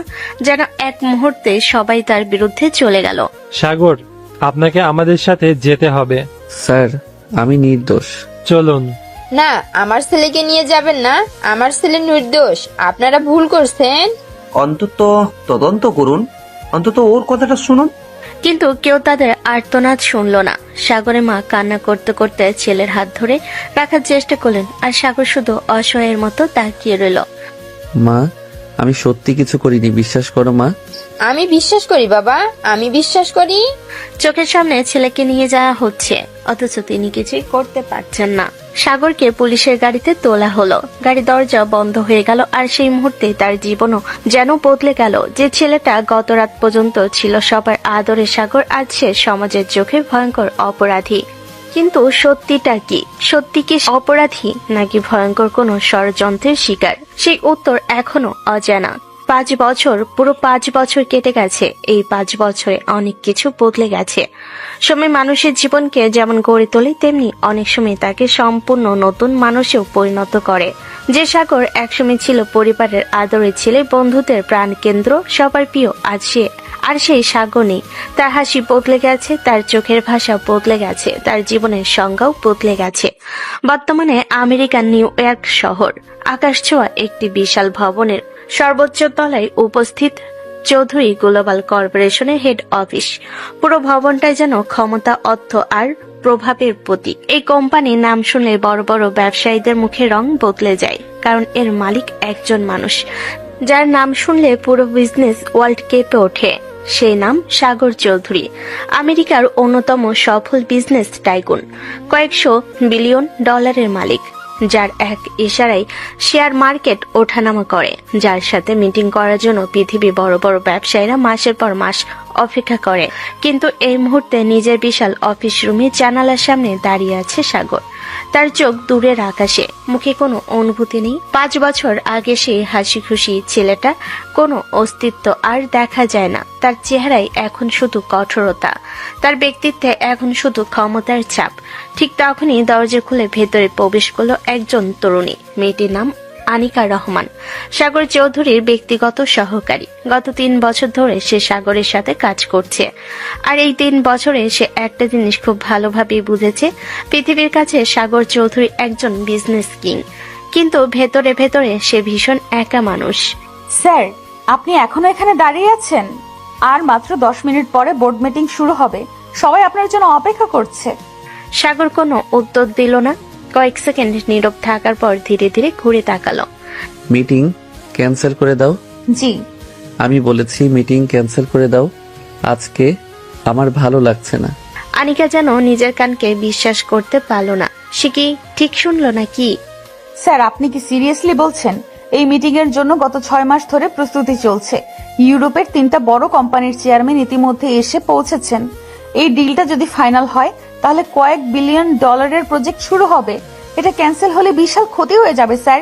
সাগর শান্তভাবে নিজের চেয়ারটায় বসে পড়ল, তারপর টেবিলের উপর আঙ্গুল ঠুকতে ঠুকতে বলল, আনিকা, তুমি কতদিন ধরে আমার সাথে কাজ করছো? 3 বছর। তাহলে এখনো আমাকে চিনতে পারোনি? মানে? তুমি বলছো কয়েক বিলিয়ন ডলারের ডিল মিস হয়ে গেলে ক্ষতি হবে, কিন্তু তুমি ভুলে যাচ্ছ একটা জিনিস। আমি সাগর চৌধুরী, আমেরিকার বিজনেস টাইকুন। এই সামান্য কয়েক বিলিয়ন ডলারের মিটিং লস হলে আমার কিছুই হবে না। আমি চাইলে আগামীকাল এর দ্বিগুণ বড় ডিল করতে পারবো। টাকা সবকিছু নয় স্যার, কিন্তু আপনার ইমেজে তো একটা বিষয়। আপনি কখনো কোনো গুরুত্বপূর্ণ মিটিং বাতিল করেন না, আজকে হঠাৎ এমন সিদ্ধান্ত কেন? কারণ আজকের দিনটা আমার ভালো লাগে না। কোনো বিশেষ কারণ? সাগর কয়েক সেকেন্ড চুপ করে রইল, তারপর ঠোঁটে তিক্ত হাসি ফোটালো। আজ থেকে ঠিক 5 বছর আগে আমার জীবন শেষ হয়ে গিয়েছিল। আনিকা নীরব হয়ে গেল। সে জানে সাগর অতীত সম্পর্কে খুব কম মানুষই জানে, কারণ সাগর নিজের অতীত নিয়ে কখনো কথা বলে না। আপনি এখনো সেই ঘটনা ভুলতে পারেননি, তাই না? কিছু জিনিস মানুষ ভুলতে পারে না, বিশেষ করে যখন নিজের চোখের সামনে নিজের জীবন ধ্বংস হতে দেখে, যখন সবাই তোমাকে অপরাধী ভাবে, যখন নিজের নির্দোষ হওয়ার পরেও কেউ তোমার কথা বিশ্বাস করে না, তখন নিজের আপন মানুষগুলোর চোখে কষ্ট দেখতে হয়। তখন মানুষ বেঁচে থাকে ঠিকই, কিন্তু ভেতর থেকে মরে যায়। স্যার, অতীত নিয়ে এত ভাবলে চলবে না। আপনি আজ পৃথিবীর সবচেয়ে সফল মানুষদের একজন। আপনার কোম্পানিগুলো বিশ্বের বিভিন্ন দেশে ব্যবসা করছে। হাজার হাজার মানুষ আপনার অধীনে কাজ করছে। আপনার নাম শুনে মানুষ সম্মান করে। আপনি যা অর্জন করেছেন তা অনেকের স্বপ্ন। সম্মান? সম্মান শব্দটা খুব অদ্ভুত আনিকা। যেদিন মানুষ তোমাকে ভালোবাসে সেদিন তুমি সম্মানিত, আর যেদিন মানুষ তোমাকে ঘৃণা করে সেদিন তুমি অপরাধী। আমি সেই দুই দিকই দেখেছি। আনিকা বুঝতে পারছে না কি বলবে, ঠিক তখনই ফোন বেজে উঠল। স্যার, বোর্ড সদস্যরা আবার ফোন করছে। বলো আমি আজ মিটিং করব না। স্যার, এটা আদেশ? ঠিক আছে স্যার। আনিকা ফোন করতে চলে গেল, আর সাগর ধীরে উঠে জানালার সামনে গিয়ে দাঁড়ালো। নিচে নিউ ইয়র্ক শহরের হাজারো আলো জ্বলছে, কোটি কোটি মানুষের ভিড়, অথচ এই ভিড়ের মাঝেও সে একা। তার চোখের সামনে ভেসে উঠল একটা কান্নারত মা, একজন ভেঙে পড়া বাবা, একটা চিৎকার করতে থাকা ছোট বোন, আর একটা মিথ্যা অভিযোগ। সাগরের চোখ মুহূর্তে যেন বন্ধ হয়ে গেল। আমি ফিরে আসব, আমি অবশ্যই ফিরে আসব। যারা আমার জীবন ধ্বংস করেছে তাদের সামনে একদিন আমি দাঁড়াবো, আর সেদিন সত্যিটা সবাইকে জানাবো। 5 বছর আগে তারা আমার সবকিছু কেড়ে নিয়েছিল, এবার আমার পালা। তার চোখে তখন ভয়ঙ্কর দৃঢ়তা, যেন বহুদিন ধরে জ্বলে থাকা আগুন আবার জেগে উঠেছে। আর ঠিক সেই সময় বাংলাদেশের একটি শহরে কেউ একজন এখনো জানে না, যার জীবন সে ধ্বংস করেছিল সেই মানুষটা এখন বিশ্বের অন্যতম ক্ষমতাশালী বিজনেস টাইকুন। সাগরের অফিসের 100 তলার বিশাল কনফারেন্স হল। পৃথিবীর বিভিন্ন দেশের বিখ্যাত ব্যবসায়ীরা সেখানে বসে আছেন। কেউ কানাডা থেকে এসেছে, কেউ জার্মানি থেকে, কেউ ফ্রান্স, জাপান, ইতালি থেকে। সবার একটাই উদ্দেশ্য সাগর চৌধুরীর সাথে মিটিং করা, কারণ বিজনেস ওয়ার্ল্ডে একটা কথা প্রচলিত আছে যে সাগর চৌধুরীর সাথে কাজ করবে তার ব্যবসা কয়েক ধাপ এগিয়ে যাবে। তাই আজকের মিটিংটা সবার কাছে খুবই গুরুত্বপূর্ণ। কিন্তু সময় পেরিয়ে যাচ্ছে, তবুও সাগর আসছে না। সবাই একে অপরের দিকে তাকাচ্ছে। ঠিক তখনই কনফারেন্স হলের দরজা খুলে ভেতরে প্রবেশ করলো আনিকা। তার মুখে ভদ্র হাসি, কিন্তু ভেতরে ভেতরে সে জানে এখন তার ঝড় উঠতে চাচ্ছে। লেডিস এন্ড জেন্টলম্যান, আপনাদের কিছু গুরুত্বপূর্ণ তথ্য জানাতে এসেছি। মিস্টার সাগর কোথায়? আমরা তো অনেকক্ষণ ধরে অপেক্ষা করছি। মিটিং কি এখন শুরু হবে? আমি দুঃখিত, আজকের মিটিং হবে না। মিটিং ক্যান্সেল করেছেন। কথাটা শুনতেই পুরো রুম নিস্তব্ধ হয়ে গেল, যেন কেউ হঠাৎ বিস্ফোরণ ঘটিয়ে দিয়েছে। হোয়াট? ক্যান্সেল? আপনি মজা করছেন নিশ্চয়ই। আমরা হাজার হাজার মাইল দূর থেকে এসেছি। চারপাশে অস্থিরতা শুরু হয়ে গেল। সবাই নিজেদের মধ্যে কথা বলতে লাগলো। কেউ বিরক্ত, কেউ রাগান্বিত, কেউ হতাশ। আমরা বিশেষভাবে এই ডিলের জন্য এসেছি। এখন মিটিং না হলে আমরা কি করব? আমাদের পুরো সময়সূচি এলোমেলো হয়ে যাবে। আনিকা আগেই এসব অনুমান করেছিল, তাই সে শান্ত গলায় বলল, দয়া করে আপনারা চিন্তা করবেন না। আপনাদের অসুবিধার কথা আমরা ভেবেছি। আপনাদের জন্য শহরের সবচেয়ে বিলাসবহুল হোটেলে থাকার ব্যবস্থা করা হয়েছে। আজকে আপনারা সেখানে বিশ্রাম নিন। আগামীকাল সকালেই স্যার আপনাদের সাথে মিটিং করবেন, আর আপনাদের যে কোনো প্রয়োজনীয় খরচ আমাদের কোম্পানি বহন করবে। তাহলে মিটিং কাল নিশ্চিত? জি। মিস্টার সাগর কি অসুস্থ? না, শুধু আজকে তিনি মিটিং করতে পারছেন না। আচ্ছা, তাহলে আমরা কাল আসবো। ধীরে ধীরে উত্তেজনা কমে গেল। সবাই পরিস্থিতি মেনে নিল, কারণ তারা জানে সাগর চৌধুরীর সাথে একটা দিনের অপেক্ষা মানে কোটি কোটি ডলারের সুযোগ। তাই কেউ সেই সুযোগ হারাতে চায় না। কিছুক্ষণ পর আনিকা আবার সাগরের অফিসের দিকে হাঁটছে। দরজার সামনে এসে হালকা নক করলো। কাম ইন। আনিকা ভেতরে ঢুকলো। সাগর তখনও জানালার পাশে দাঁড়িয়ে শহরের দিকে তাকিয়ে আছে। স্যার, ওদের জন্য হোটেলে থাকার ব্যবস্থা করেছি আর বলেছি আগামীকাল আপনি মিটিং করবেন। আমার ডিসিশন ছাড়া এত বড় সিদ্ধান্ত নিয়ে নিলে তোমার সাহস তো কম না। আনিকা একটু ভয় পেল না, বরং ঠোঁটের কোণে হালকা হাসি ফোটালো। অবশ্যই সাহস আছে, কারণ আমি জানি আপনি কেন আজ মিটিং বাতিল করেছেন। ও তাই নাকি? জি, আপনি নিজেই বলেছেন আজ আপনার মন খারাপ, আজ মিটিং করতে পারবেন না। কিন্তু কালকে তো আপনার মন খারাপ থাকবে না, তাহলে কাল মিটিং করতে পারবেন। কয়েক সেকেন্ড নীরবতা, তারপর সাগর হঠাৎ হেসে ফেলল। খুব তো সাহস দেখি। 3 বছরে অনেক উন্নতি হয়েছে তোমার। 3 বছর ধরে আপনার সাথে কাজ করছি, এইটুকু সাহস না থাকলে আপনার পিএ হয়ে টিকে থাকা সম্ভব না স্যার। তাই নাকি? অবশ্যই, আপনার মতো জেদি আর একগুঁয়ে বস সামলাতে গেলে সাহস থাকতেই হবে। তুমি আমাকে একগুঁয়ে বললে? ভুল বলেছি? তোমার চাকরি আজই শেষ। ও ঠিক আছে। ঠিক আছে মানে? চাকরি থেকে বের করে দিবেন? দিতেই পারেন, তাতে আমার কি। আমি তোমাকে চাকরি থেকে বের করে দিব, আর তুমি বলছো তাতে তোমার কি? হ্যাঁ, চাকরি চলে গেলে অন্য চাকরি খুঁজে নেব, পৃথিবী তো শেষ হয়ে যাবে না। ও এত আত্মবিশ্বাস? আত্মবিশ্বাস না স্যার, বাস্তবতা। আনিকার মুখে দুষ্ট হাসি, আর মনে মনে সে জানে সাগর তাকে কখনো চাকরি থেকে বের করবে না। গত 3 বছরে সে এটা খুব ভালোভাবেই বুঝে গেছে। পৃথিবীর সবে সাগর চৌধুরীকে ভয় পায়, কিন্তু তার রাগের আড়ালে অন্য একটা মানুষও আছে যে কখনো নিজের কাছে মানুষদের কষ্ট দিতে পারে না। আনিকা মাঝে মাঝে ভাবে সাগর কি তাকে একটু আলাদা চোখে দেখে, কিন্তু সে কখনো প্রশ্নটা করেনি, আর সাগর কখনো কিছু বলেনি। এদিকে সাগর চেয়ারে হেলান দিয়ে আনিকার দিকে তাকিয়ে রইল। জানো, অন্য কেউ হলে এতক্ষণে চাকরি হারিয়ে ফেলতো, কিন্তু আমি অন্য কেউ না। এটাই তোমার সবচেয়ে বড় সমস্যা। আর এটাই আপনার সবচেয়ে বড় দুর্বলতা। কি? আপনি যতটা কঠোর দেখান, আসলে ততটা কঠোর না। কথাটা শুনে সাগর চুপ হয়ে গেল, কারণ এই কথাটা খুব কম মানুষই বলতে পারে, আর তার থেকেও কম মানুষ সত্যিটা বুঝতে পারে। কিছুক্ষণ পর সাগর দীর্ঘশ্বাস ফেলল। ঠিক আছে, আগামীকাল মিটিং হবে, কিন্তু যদি কোনো সমস্যা হয় তাহলে দায়িত্ব তোমার। আমি নিতে রাজি আছি। আমার আত্মবিশ্বাস দিন দিন বেড়েই যাচ্ছে। আপনার কাছ থেকেই শিখেছি। সাগর এবার হালকা হাসলো। অনেকদিন পর তার মুখে সত্যিকারের হাসির আভাস দেখা গেল, আর সেটা দেখে আনিকার মুখেও অজান্তে হাসি ফুটলো। কিন্তু তার কেউ জানে না খুব শীঘ্রই সাগরের অতীত আবার তার সামনে ফিরে আসবে। 5 বছর আগে যে আগুন তার জীবন পুড়িয়ে দিয়েছিল, সেই আগুনের ছাই এখনো পুরোপুরি ঠান্ডা হয়নি। আর যখন সত্যের পর্দা উঠবে, তখন অনেক মানুষের পৃথিবী কেঁপে উঠবে। দেখতে দেখতে সন্ধ্যা নেমে এসেছে। নিউ ইয়র্ক শহরের আকাশচুম্বী ভবনগুলো একে একে আলোয় ঝলমল করতে শুরু করেছে।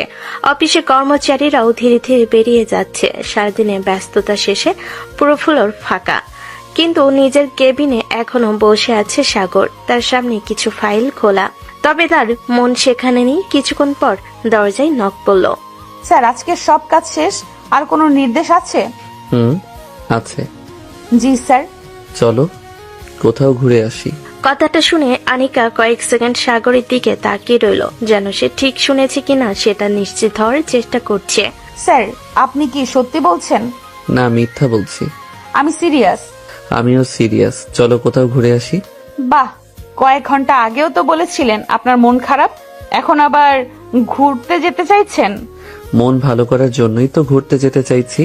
সারাদিন অফিসে বসে থাকলে কি মন ভালো হয়? আপনাকে আজকে বেশ অদ্ভুত লাগছে। ধন্যবাদ। এটা প্রশংসা ছিল না। আমি প্রশংসা হিসেবেই নিলাম। আনিকা মাথা নাড়ালো। সাগরকে মাঝে মাঝে তার একদম বাচ্চা ছেলে মতো লাগে। আচ্ছা, কোথায় যাবেন? এখনো ঠিক করিনি। শহরটা অনেক বড়, ঘুরতে ঘুরতে সিদ্ধান্ত নেওয়া যাবে। মানে প্ল্যান ছাড়া বের হবেন? সবকিছুর প্ল্যান থাকতে হয় না, কিছু কিছু জিনিস হঠাৎ করেই ভালো লাগে। আজকে সত্যি আপনাকে অন্যরকম লাগছে। সবসময় একই রকম থাকলে মানুষ বিরক্ত হয়ে যায়। দুজনে অফিস থেকে বের হয়ে এলো। নিচে এসে সাগরের কালো বিলাসবহুল গাড়ির সামনে দাঁড়ালো। ড্রাইভার কোথায়? আজকে দরকার নেই, আমি নিজেই ড্রাইভ করব। স্যার, আপনার গাড়ির দাম দিয়ে একটা ছোট্ট কোম্পানি কিনে ফেলা যায়, আপনি নিজে চালাবেন। কখনো কখনো নিজের জীবন নিজেকে চালাতে হয়। উফ, আবার শুরু হয়েছে দার্শনিক কথা। সাগর হেসে গাড়ি তুকলো, আনিকাও পাশে বসলো। গাড়িটা ধীরে ধীরে শহরের ব্যস্ত রাস্তা ছেড়ে এগিয়ে চলল। প্রায় 1 ঘন্টা ধরে তারা শহরে বিভিন্ন জায়গায় ঘুরলো। রাস্তার পাশে কফি খেলো, নদীর ধারে কিছুক্ষণ হাঁটলো। অনেকদিন পর সাগরের মুখে স্বাভাবিক হাসি দেখা যাচ্ছে। স্যার একটা কথা বলি, বলো। আজকে আপনাকে অনেক ভালো লাগছে, মানে আগের চেয়ে অনেক হালকা লাগছে। আমি কি আগে খুব ভয়ঙ্কর ছিলাম? একটু না, অনেক। কি? অফিসের অর্ধেক কর্মচারী আপনাকে দেখলেই সোজা হয়ে দাঁড়িয়ে যায়। ওটা সম্মান। না স্যার, ওটা ভয়। তুমি না একদম সীমা মানো না। কারণ আমি জানি আপনি কিছু বলবেন না। এই আত্মবিশ্বাস কোথা থেকে পাও? 3 বছরের অভিজ্ঞতা। স্যার আজকে কি রাতভর ঘুরবেন নাকি? সম্ভবত। রাতভর? আপত্তি আছে নাকি তোমার? নো স্যার, আমার আবার আপত্তি কিসের? আমার কাজই তো আপনার সাথে সাথে থাকা। সাগরের ঠোঁটে কোণে দুষ্ট হাসি ফুটে উঠল। সে এবার দুষ্টু কণ্ঠে বলে উঠল, তাহলে আজ রাতে আমার সাথে আমার বাসায় যেও। কথাটা শুনে আনিকা একদম থমকে গেল, তার চোখ বড় হয়ে গেল। মানে খুব সহজ, তোমার সারা কাজ যেহেতু আমার সাথে থাকা। আনিকার মুখ মুহূর্তে লাল হয়ে গেল। সে তো এমনি বলেছে, কিন্তু স্যার যে এটা নিয়ে মজা করবে কে জানে। স্যার কি? আপনি কি ধরনের কথা বলছেন? আমি তো খুব সাধারণ কথা বললাম। এটাকে সাধারণ বলে? অবশ্যই, তুমি তো নিজেই বললে তোমার কাজ আমার সাথে থাকা। আমি শুধু কথাটা অনুসরণ করছি। আপনি ইচ্ছে করে আমাকে বিব্রত করছেন। একদম না, আমি খুব ভদ্র মানুষ।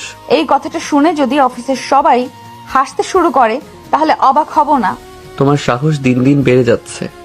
আপনার কারণেই। দুজনেই কিছুক্ষণ একে অপরের দিকে তাকিয়ে রইল। তারপর আনিকা হঠাৎ জানালার বাইরে তাকিয়ে ফেল, কারণ সে বুঝতে পারছে তার হৃদস্পন্দন অস্বাভাবিকভাবে বেড়ে গেছে। আর সাগর অনেকদিন পর কাউকে বিব্রত করে মজা পাচ্ছে। গাড়ি তখন রাতের আলোয় ভরা শহরের রাস্তা ধরে এগিয়ে চলছে। রাত তখন আরো গভীর হয়েছে। নিউ ইয়র্ক শহরের রাস্তাগুলো আলোয় ঝলমল করছে। চারপাশে অসংখ্য মানুষ, কেউ বন্ধুদের সাথে ঘুরছে, কেউ পরিবারের সাথে সময় কাটাচ্ছে। আর সাগর ও আনিকা ধীরে ধীরে গাড়ি নিয়ে শহরের ব্যস্ত রাস্তা ধরে এগিয়ে চলেছে। অনেকদিন পর সাগরের মনটা কিছুটা হালকা লাগছে। অন্তত কয়েক ঘন্টার জন্য সে নিজের অতীতের কষ্টগুলো ভুলে থাকতে পেরেছে। ঠিক তখনই স্টপ স্টপ স্টপ, গাড়ি থামান। আনিকার চিৎকার শুনে সাগর ব্রেক কষল। সে আনিকার দিকে তাকিয়ে বলে উঠল, কি হয়েছে? সামনে কোনো বিপদ নাকি? জি। কি বিপদ? আমার খুব ক্ষুধা লেগেছে। কি? আর আমি ওটা খাবো। আনিকা রাস্তার এক পাশে আঙ্গুল তুলে দেখালো। সাগর তাকিয়ে দেখলো একটা স্ট্রিট ফুড স্টল। সেখানে নানা ধরনের স্ন্যাক্স বিক্রি হচ্ছে, আর তার মধ্যে ফুচকার মতো দেখতে একটা খাবারও রয়েছে। তুমি কি সিরিয়াস? একদম সিরিয়াস, আমি ফুচকা খাবো। এটা বাংলাদেশ না, এখানে মানুষ কি ফুচকা খায়? ফুচকা যদি না খাই তাহলে রাস্তার পাশে নিয়ে দাঁড়িয়ে আছে কি ফটোশুট করার জন্য?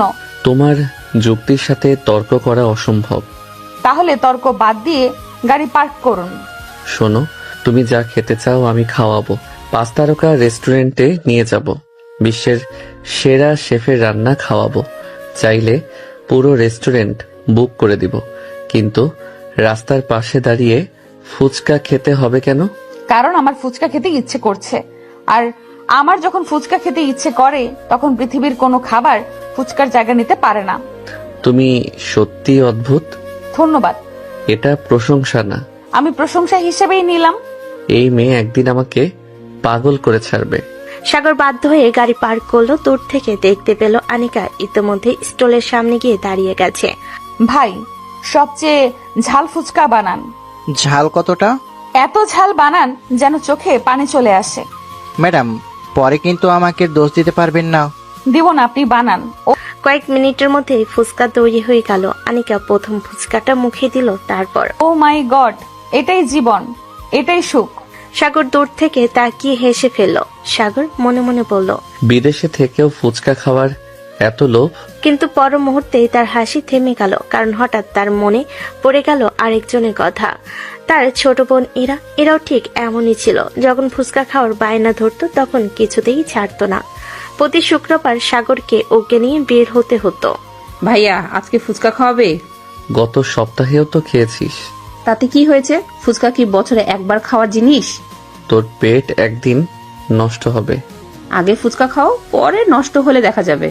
স্মৃতিগুলো এক একে ভেসে উঠতে লাগলো। সাগরের বুকটা হঠাৎ ভারী হয়ে গেল। সাগর মনে মনে বলল, ইরা এখন কত বড় হয়ে গেছে। 5 বছর তো কম সময় না। ও কি এখনো আগের মতো দুষ্টু আছে, নাকি অনেক শান্ত হয়ে গেছে? ওর কি বিয়ে হয়ে গেছে? আমার কথা কেউ এখনো মনে করে, নাকি সবাই আমাকে ঘৃণা করে? সাগরের চোখে অদ্ভুত এক কষ্ট ফুটে উঠল। নিজের পরিবারকে শেষবার দেখেছিল 5 বছর আগে, তারপর আর কোনোদিন না। ঠিক তখনই স্যার, সাগর বাস্তবে ফিরে এলো। দেখলো আনিকা সামনে দাঁড়িয়ে আছে, হাতে 1 প্লেট ফুচকা। একা একা কি ভাবছেন? কিছু না। মিথ্যা, আপনার চোখ দেখেই বোঝা যাচ্ছে কিছু একটা ভাবছিলেন। তুমি এখন গোয়েন্দাও হয়ে গেছো নাকি? জি, আপনার সাথে কাজ করতে করতে হয়ে গেছি। কথাটা বলে আনিকা হঠাৎ সাগরের হাত ধরে ফেল। এই কি করছো? চলুন। কোথায়? ফুচকা খেতে। আরে আরে, মান সম্মান বলে একটা জিনিস আছে। এখানে আপনার মান সম্মান কেউ খেয়ে ফেলবে না, চুপচাপ দাঁড়ান। আশেপাশে মানুষজন মজা করে তাকাতে লাগলো, কারণ পৃথিবীর অন্যতম বড় ব্যবসায়ীকে এভাবে টেনে আনা সম্ভবত শুধু আনিকার পক্ষেই সম্ভব। এই নিন, মুখ খুলুন। আমি কি বাচ্চা ছেলে? না, কিন্তু এখন বাচ্চাদের মতোই আচরণ করছেন। আমি ফুচকা খাবো না। কেন? আমি কি মেয়ে মানুষ নাকি? কথাটা শুনে আনিকা কয়েক সেকেন্ড তাকিয়ে রইল, তারপর হেসে উঠল। স্যার, ফুচকা খেতে ছেলে মেয়ে লাগে না। ফুচকা খেতে শুধু ফুচকা ভালোবাসতে হয়। আর আপনি এক্ষুনি একটা খাবেন। জোর জবরদস্তি হচ্ছে কিন্তু। জি হচ্ছে, এবং আমি এটা চালিয়ে যাব। আশেপাশে কয়েকজন হেসে ফেল। শেষমেশ সাগর হাল ছেড়ে দিল। ঠিক আছে, একটা খাবো। এই তো ভালো ছেলে। ভালো ছেলে বললে কিন্তু চাকরি যাবে। এই ডায়লগ 3 বছরের অন্তত 100 বার শুনেছি। নতুন কিছু বলেন। সাগর মাথা নাড়ল, তারপর একটা ফুসকা মুখে দিল। আর আশ্চর্যের বিষয়, বহুদিন পর তার মুখে সত্যিকারে হাসি ফুটে উঠল, কারণ সেই ফুসকার সাথে সাথে মিশেছিল তার হারিয়ে যাওয়া অতীতের স্মৃতি। আর সেই স্মৃতিগুলো আজ তাকে আবার বাংলাদেশের কথা মনে করিয়ে দিল। হয়তো খুব শীঘ্রই সে এমন একটা সিদ্ধান্ত নিতে চলেছে যা তার জীবনের গতিপথ আবার বদলে দেবে।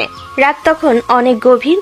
ফুচকা খাওয়ার পরও তাদের ঘোরাঘুরি শেষ হয়নি। আনিকা নতুন নতুন জায়গায় যেতে চায়, আর সাগর অবাক হয়ে দেখে এই মেয়েটার এনার্জি যেন শেষই হয় না।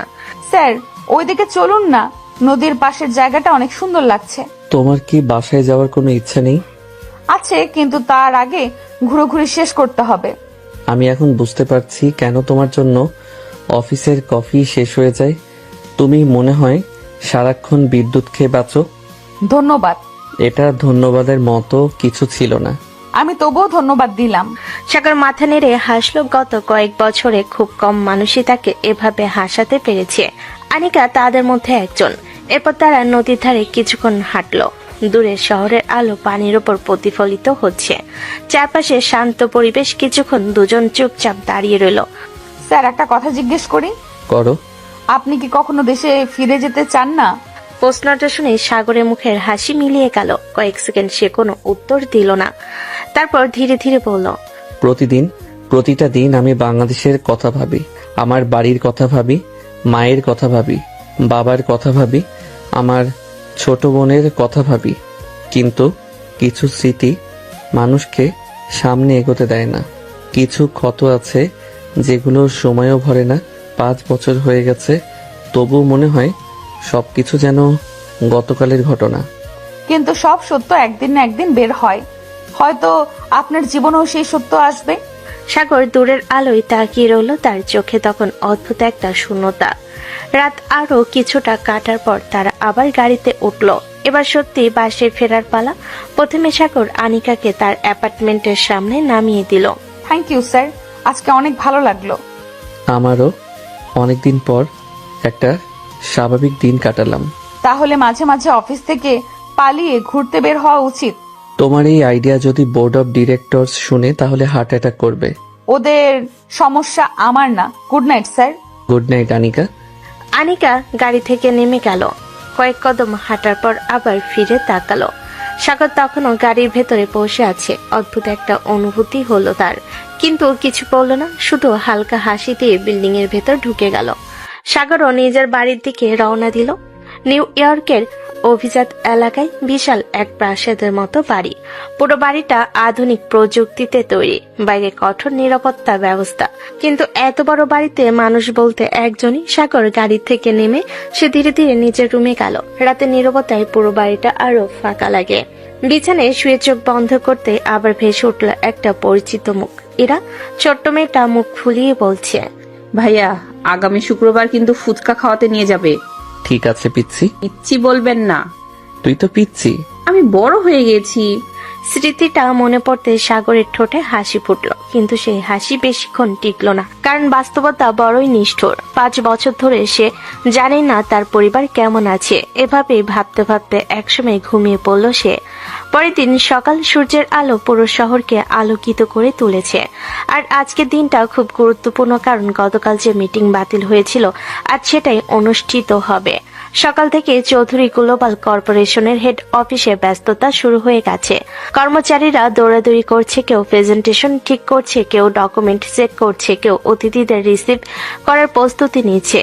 পুরো অফিস যেন যুদ্ধক্ষেত্র। এদিকে সকাল 8টার মধ্যেই আনিকা অফিসে পৌঁছে গেছে, হাতে কফি, আনিকার কাঁধে ফাইল, আর মুখে সেই চিরচেনা আত্মবিশ্বাস। সবাই শুনুন, আজকের মিটিং এ কোনো ভুল চলবে না। প্রতিটা রিপোর্ট 3 বার করে চেক করবেন। প্রজেক্ট ফাইলগুলো আবার সাজিয়ে রাখুন। স্যার, কোনো ভুল দেখলে কিন্তু কারো রক্ষা নেই। ম্যাম, স্যার কি আজকে ভালো মুডে আছেন? কাল রাতে যতটুকু দেখেছি আগের চেয়ে ভালো। আলহামদুলিল্লাহ, তাহলে আজ বেঁচে গেলাম। সবাই হেসে উঠল। ঠিক তখনই এলিভেটরের দরজা খুলে গেল। সবাই সংক্রিয় ভাবে সেদিকে তাকালো, আর পরের মুহূর্তে পুরো ফ্লোর নিস্তব্ধ হয়ে গেল, কারণ এলিভেটর থেকে বেরিয়ে এসেছে সাগর চৌধুরী, কালো স্রুট হাতে দামি ঘড়ি, চোখে সেই পরিচিত কঠোরতা। মুহূর্তের পরিবেশ বদলে গেল। Good morning sir. Good morning. Sagar একবার চারপাশে তাকালো, তারপর ধীরে ধীরে নিজের কেবিনের দিকে হাঁটতে লাগলো।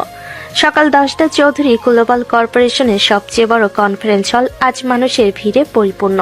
পৃথিবীর বিভিন্ন দেশের বড় বড় ব্যবসায়ীরা উপস্থিত। কেউ আমেরিকা থেকে এসেছে, কেউ জার্মানি থেকে, কেউ ফ্রান্স থেকে, কেউ জাপান থেকে, কেউ ইতালি, কানাডা, অস্ট্রেলিয়া, সিঙ্গাপুর থেকে এসেছে। সবাই অপেক্ষা করছে একজন মানুষের জন্য, সাগর চৌধুরী। ব্যবসার জগতে যার একটি সিদ্ধান্ত মানে কয়েক বিলিয়ন ডলারের পরিবর্তন, যার একটি স্বাক্ষরের জন্য মাসের পর মাস অপেক্ষা করে বিশ্বের বড় বড় কোম্পানিগুলো। কনফারেন্স হলে দরজা খুলে গেল। মুহূর্তের মধ্যে সবাই দাঁড়িয়ে গেল। সাগর ধীর পায়ে ভেতরে প্রবেশ করলো। কালো স্যুট, চোখে আত্মবিশ্বাস, মুখে কঠোরতা। পুরো রুম নিস্তব্ধ, সবাই সম্মানের সাথে তাকিয়ে আছে তার দিকে। সাগর নিজের নির্দিষ্ট চেয়ারে গিয়ে বসলো। তার ডান পাশে আনিকা, বাম পাশে কোম্পানির হেড মেম্বাররা। সাগর চারপাশে একবার তাকিয়ে দেখল। আমি আশা করছি আপনাদের অপেক্ষা খুব বেশি দীর্ঘ হয়নি। আজকে আমরা সরাসরি মূল আলোচনায় যাব। সময় আমার কাছে খুব মূল্যবান, আর আমি বিশ্বাস করি আপনাদের কাছেও তাই। মিস্টার সাগর, আমরা আপনার সাথে কাজ করার জন্য অনেক দিন ধরে অপেক্ষা করছি। আপনার কোম্পানির সাথে পার্টনারশিপ আমাদের জন্য অনেক বড় একটা সুযোগ। সুযোগ শুধু আপনাদের জন্য না, আমার জন্যেও। তবে একটা বিষয় মনে রাখবেন, আমি আবেগ দিয়ে ব্যবসা করি না, আমি ফলাফল দিয়ে ব্যবসা করি। এটাই আপনাকে অন্যদের থেকে আলাদা করেছে। হয়তো। এখন কাজের কথায় আসা যাক। বড় স্ক্রিনে বিভিন্ন প্রজেক্ট দেখানো শুরু হলো। একটার পর একটা প্রেজেন্টেশন চলছে। সবাই নিজেদের প্রস্তাব তুলে ধরেছে। 2 ঘন্টা কেটে গেল। এরপর জাপানের একটি বড় কোম্পানি প্রতিনিধি উঠে দাঁড়ালো। আমরা চাই আপনার কোম্পানি আমাদের সাথে এশিয়ার নতুন টেকনোলজি প্রজেক্ট ইনভেস্ট করুক। সাগর ফাইলটা হাতে নিয়ে কিছুক্ষণ দেখলো, তারপর শান্ত গলায় বলল, না। জি, আমি এই প্রজেক্টে ইনভেস্ট করব না। কেন? কারণ আপনারা আগামী 5 বছরের লাভ দেখাচ্ছেন, আমি আগামী 15 বছরের ভবিষ্যৎ দেখি। আপনাদের পরিকল্পনায় স্থায়িত্ব নেই। আজ লাভ হবে ঠিকই, কিন্তু 10 বছর পর এই প্রজেক্টের মূল্য অর্ধেক হয়ে যাবে। আমি এমন ব্যবসায় বিনিয়োগ করি না যেটার ভবিষ্যৎ দুর্বল। জাপানি প্রতিনিধির মুখ শুকিয়ে গেল। কেউ প্রতিবাদ করলো না, কারণ সবাই জানে সাগর চৌধুরীর সিদ্ধান্ত খুব কমই ভুল হয়। কিছুক্ষণ পর কানাডার প্রতিনিধি কথা বলল। আমাদের নতুন এনার্জি প্রজেক্ট সম্পর্কে আপনার মতামত কি? এই প্রজেক্ট আমি অনুমোদন দিচ্ছি, তবে আমার কিছু শর্ত থাকবে। প্রথমত, পরিবেশের ক্ষতি করা যাবে না। দ্বিতীয়ত, স্থানীয় কর্মীদের অগ্রাধিকার দিতে হবে। তৃতীয়ত, লাভের চেয়ে দীর্ঘমেয়াদী স্থায়িত্বকে বেশি গুরুত্ব দিতে হবে। আমরা আপনার সব সত্ত্বে মেনে নিচ্ছি। তাহলে ডিল সম্পন্ন। মুহূর্তের মধ্যে সবাই হাততালি দিল। আনিকা পাশে বসে সব দেখছে। 3 বছর ধরে সে সাগরের সাথে কাজ করছে, কিন্তু প্রতিবারই সে অবাক হয়। এই মানুষটা যখন অফিসে থাকে তখন সম্পূর্ণ অন্য মানুষ হয়ে যায়। যে মানুষ গত রাতে ফুসকা নিয়ে তর্ক করছিল, আজ সেই মানুষটাই কয়েক বিলিয়ন ডলারের সিদ্ধান্ত নিয়েছে। এরপর ইতালির প্রতিনিধিরা কথা বলেন। আমরা ইউরোপে আপনার কোম্পানির নতুন শাখা খুলতে চাই। লোকেশন? মিলান। না। কেন? মিলান ভালো শহর, কিন্তু আমি রোম চাই। রোমের বাজার আগামী 10 বছরে অনেক দ্রুত বৃদ্ধি পাবে। যেখানে সবাই বর্তমান দেখে, আমি ভবিষ্যৎ দেখি। আপনার বিশ্লেষণ অসাধারণ। এজন্যই আমি এই চেয়ারে বসে আছি। পুরো রুম আবার নীরব হয়ে গেল, কারণ কথাটা সত্য। এই অবস্থানে পৌঁছাতে সহজ নয়। এখানে শুধু টাকা থাকলেই হয় না, বুদ্ধি, ধৈর্য, দূরদর্শিতা সবকিছুর প্রয়োজন হয়। মিটিং চলতেই থাকলো, একটার পর একটা প্রজেক্ট, একটার পর একটা আলোচনা। সবাই নিজেদের মতামত দিচ্ছে, কিন্তু শেষ সিদ্ধান্ত একটাই, সাগরের। কারণ এই সাম্রাজ্যের মালিক সে। দুপুর গড়িয়ে বিকেল হয়ে গেল। অবশেষে শেষ প্রজেক্টের ফাইলও বন্ধ হলো। জার্মান ব্যবসায়ী উঠে দাঁড়িয়ে বলল, আজ আমি আবার বুঝলাম কেন আপনাকে বিজনেস টাইকুন বলা হয়। আপনার সিদ্ধান্ত নেওয়ার ক্ষমতা সত্যিই অসাধারণ। আমি পৃথিবীর অনেক সফল ব্যবসায়ীদের সাথে কাজ করেছি, কিন্তু আপনার মতো দূরদর্শী মানুষ খুব কম দেখেছি। আজকে আমি অনেক কিছু শিখেছি। ব্যবসায় একটা বিষয় সবসময় মনে রাখবেন, টাকা উপার্জন করা কঠিন নয়, কঠিন হলো সেই টাকা ধরে রাখা। আর তার থেকেও কঠিন হলো এমন একটা সাম্রাজ্য তৈরি করা যেটা আপনার অনুপস্থিতিতেও টিকে থাকবে। আমি শুধু ব্যবসা করি না, আমি ভবিষ্যৎ তৈরি করি। পুরো কনফারেন্স হল হাততালিতে ভরে গেল। আনিকা চুপচাপ সাগরের দিকে তাকিয়ে রইল। তার মনে একটাই কথা ঘুরছে, 5 বছর আগে যাকে সবাই অপরাধী ভেবেছিল, আজ সেই মানুষটাই পৃথিবীর অন্যতম ক্ষমতাশালী ব্যবসায়ী। কিন্তু কেউ জানে না তার অতীতের অন্ধকার এখনো শেষ হয়নি, আর খুব শীঘ্রই সেই অতীত আবার তার দরজায় কড়া নাড়বে। বাংলাদেশ বিকেলের সময় শেষ। একসময় যে বাড়িটা হাসি আনন্দে ভরে থাকতো, আজ সেখানে এক ধরনের নীরবতা বাসা বেঁধেছে। 5 বছর আগে সেই ঘটনার পর যেন পুরো পরিবারটাই বদলে গেছে। বাড়ির দেওয়ালগুলো আগের মতোই আছে, উঠোনটাও আগের মতো আছে, কিন্তু মানুষগুলোর মুখে আর সেই আগের হাসি নেই। ডাইনিং রুমে বসে আছেন সাগরের মা, হাতে সাগরের ছোটবেলার একটা ছবি। ছবিটার দিকে তাকিয়ে থাকতে থাকতে তার চোখ ভিজে উঠল। আল্লাহ, আমার ছেলেটা এখন কোথায় আছে, কেমন আছে, খেয়েছে কিনা, ঘুমিয়েছে কিনা, অসুস্থ হলে মাথায় হাত রাখার মতো কেউ আছে কিনা তাও জানি না। 5 বছর হয়ে গেল, একবারও আমার ছেলেটা ফিরে এলো না, একবারও আমার সামনে এসে দাঁড়ালো না। আমার কি একটু অধিকার নেই নিজের সন্তানকে দেখা? কথাগুলো বলতে বলতেই তিনি কেঁদে ফেলেন। পাশে বসে থাকা ইরার চোখও ভিজে উঠল। 5 বছরে অনেক বদলে গেছে সে। আগে সেই দুষ্টু মেয়েটা এখন অনেক বড় হয়েছে, কিন্তু ভাইয়ের কথা উঠলেই সে আবার আগের ছোট্ট ইরাতে পরিণত হয়। মা, তুমি আবার কাঁদছো কেন? তুমি তো জানো আমি তোমাকে কাঁদতে দেখতে পারি না। আমি কি করব বলো? মা হয়ে নিজের ছেলের জন্য কাঁদবো না? জানি না কোথায় আছে আমার সাগর। এত বড় একটা মিথ্যা অপবাদ মাথায় নিয়ে কিভাবে বেঁচে আছে আমার ছেলেটা, আল্লাহ জানেন সে কত কষ্টে আছে। মা, তুমি কান্না করো না। আমি জানি আমার ভাই এমন না। পৃথিবীর সবাই যদি বলে ভাইয়া দোষী, তবুও আমি বিশ্বাস করব না, কারণ আমি আমার ভাইকে চিনি। যে মানুষ একটা পাখি আহত হলে সারা রাত ঘুমাতে পারে না, সে কখনো এমন জঘন্য কাজ করতে পারে না। আমি জানি ভাইয়াকে ফাঁসানো হয়েছে। এরা চোখেও তখন পানি, কিন্তু সে নিজেকে শক্ত রাখার চেষ্টা করছে। ঠিক তখনই সাগরের বাবা ঘরে ঢুকলেন। 5 বছরে তিনি অনেক বদলে গেছেন। মাথার চুলে পাক ধরেছে, মুখে আগের মতো দৃঢ়তা নেই। ছেলেকে হারানোর কষ্ট একজন বাবাকেও ভেতর থেকে ভেঙে দিয়েছে। তোমরা আমার সাগরের কথা বলছো? বাবা, তুমি কি ভাইয়াকে একটু মিস করো না? মিস করি না, দিনে 100 বার করি, কিন্তু শুধু আবেগ দিয়ে তো জীবন চলে না মা। আমি একটা প্রশ্নের উত্তর আজও পাইনি। কোন প্রশ্ন? যদি সত্যি সাগর কিছু না করে থাকে, তাহলে সে কোথায়? জেল থেকে বের হওয়ার পর সে কোথায় গেল? কেন আমাদের সাথে একবারও যোগাযোগ করলো না? কেন একটা ফোনও দিল না? কেন আমাদের জানালো না সে বেঁচে আছে। ঘরটা হঠাৎ নীরব হয়ে গেল। প্রশ্নগুলো কঠিন কিন্তু অযৌক্তিক নয়। ও হয়তো কষ্ট পেয়েছিল, সবাই যখন ওকে দোষী ভাবছিল তখন হয়তো ও ভেঙে পড়েছিল। আমি জানি, কিন্তু আমরা তো ওর পাশে ছিলাম। আমি তো কখনো বলিনি আমার ছেলে দোষী। তবুও কেন চলে গেল? কেন নিজের পরিবারকে ও শাস্তি দিল? ইরা মাথা নিচু করে বসে রইল, কারণ এই প্রশ্নের উত্তর তার কাছেও নেই। হয়তো ভাইয়া ভেবেছে সবাই ওকে ঘৃণা করে, হয়তো ভেবেছে আমাদের জীবন থেকে দূরে কোথাও ভালো থাকবে। কিন্তু একটা কথা আমি নিশ্চিত জানি, ভাইয়া বেঁচে আছে আর একদিন না একদিন সে ফিরে আসবেই। 5 বছর ধরে একই কথা বলছো, কিন্তু 5 বছরে কোনো খবর এলো?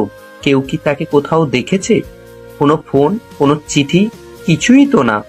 ইরার বুকটা মোচড় দিয়ে উঠল। সত্যি তো, 5 বছর একবারও কোনো খবর আসেনি, যেন সাগর পৃথিবী থেকেই হারিয়ে গেছে। ঠিক তখনই ভাবি, বাইরে কয়েকজন মহিলা এসেছে, আবার একই কথা বলছে।